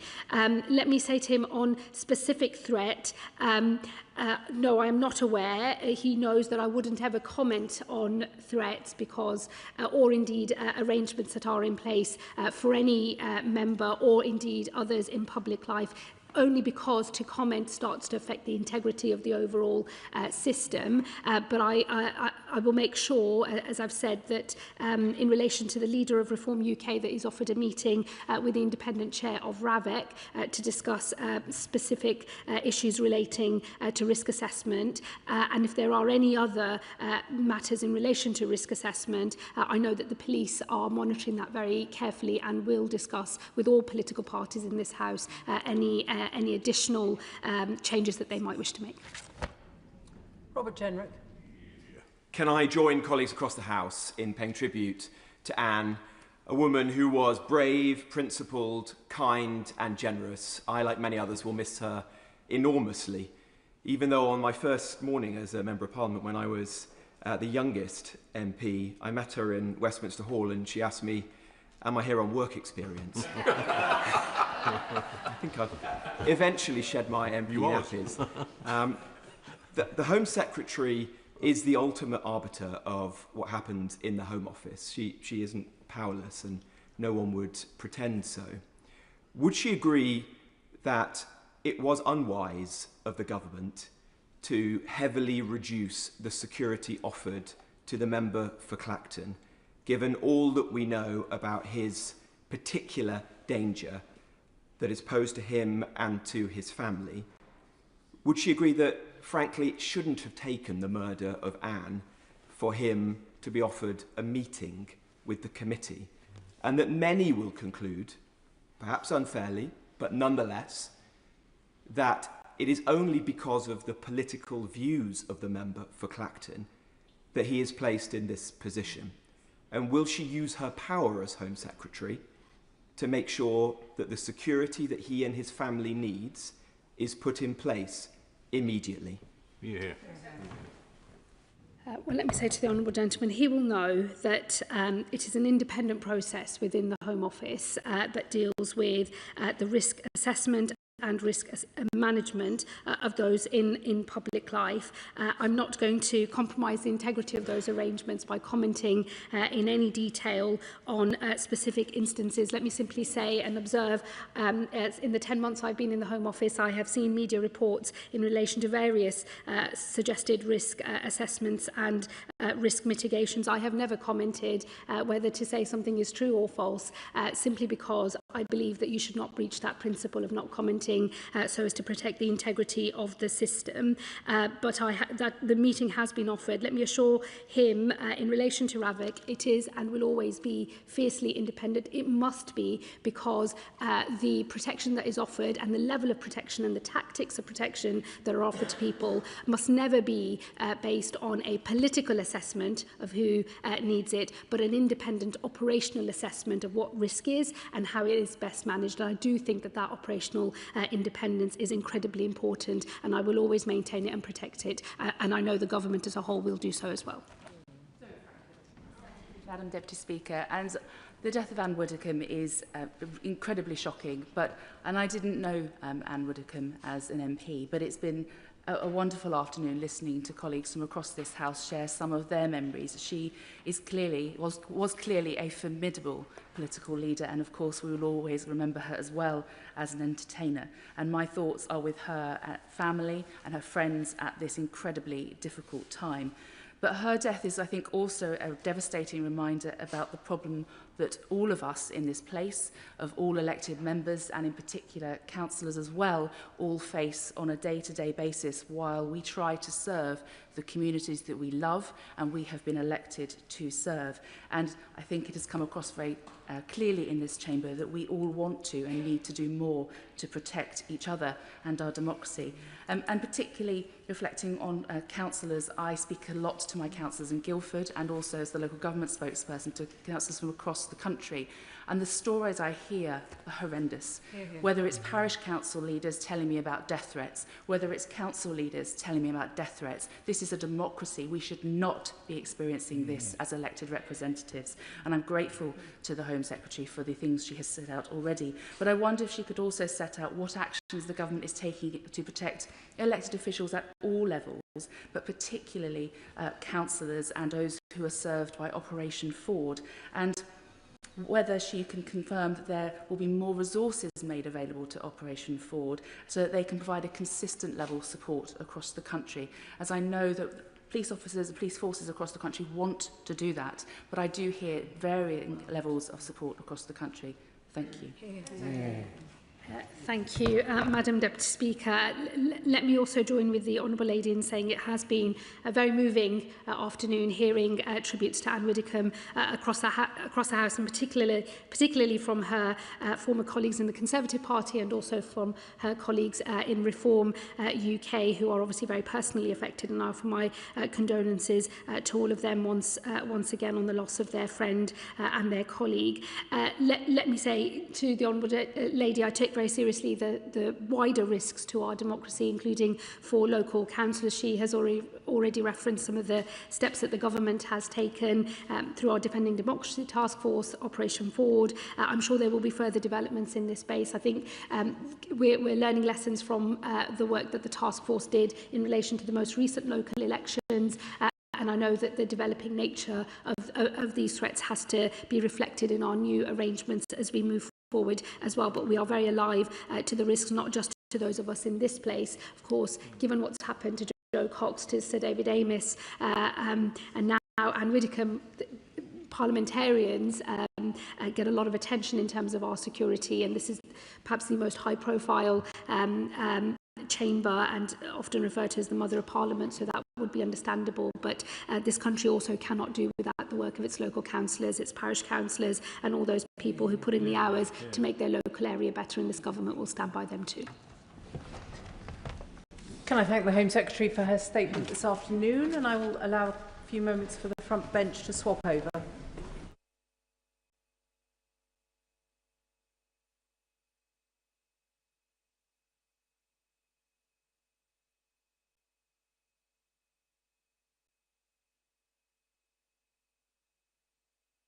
Brings us to a statement on the state of nature and climate 2026. Minister Mary Cray. Thank you.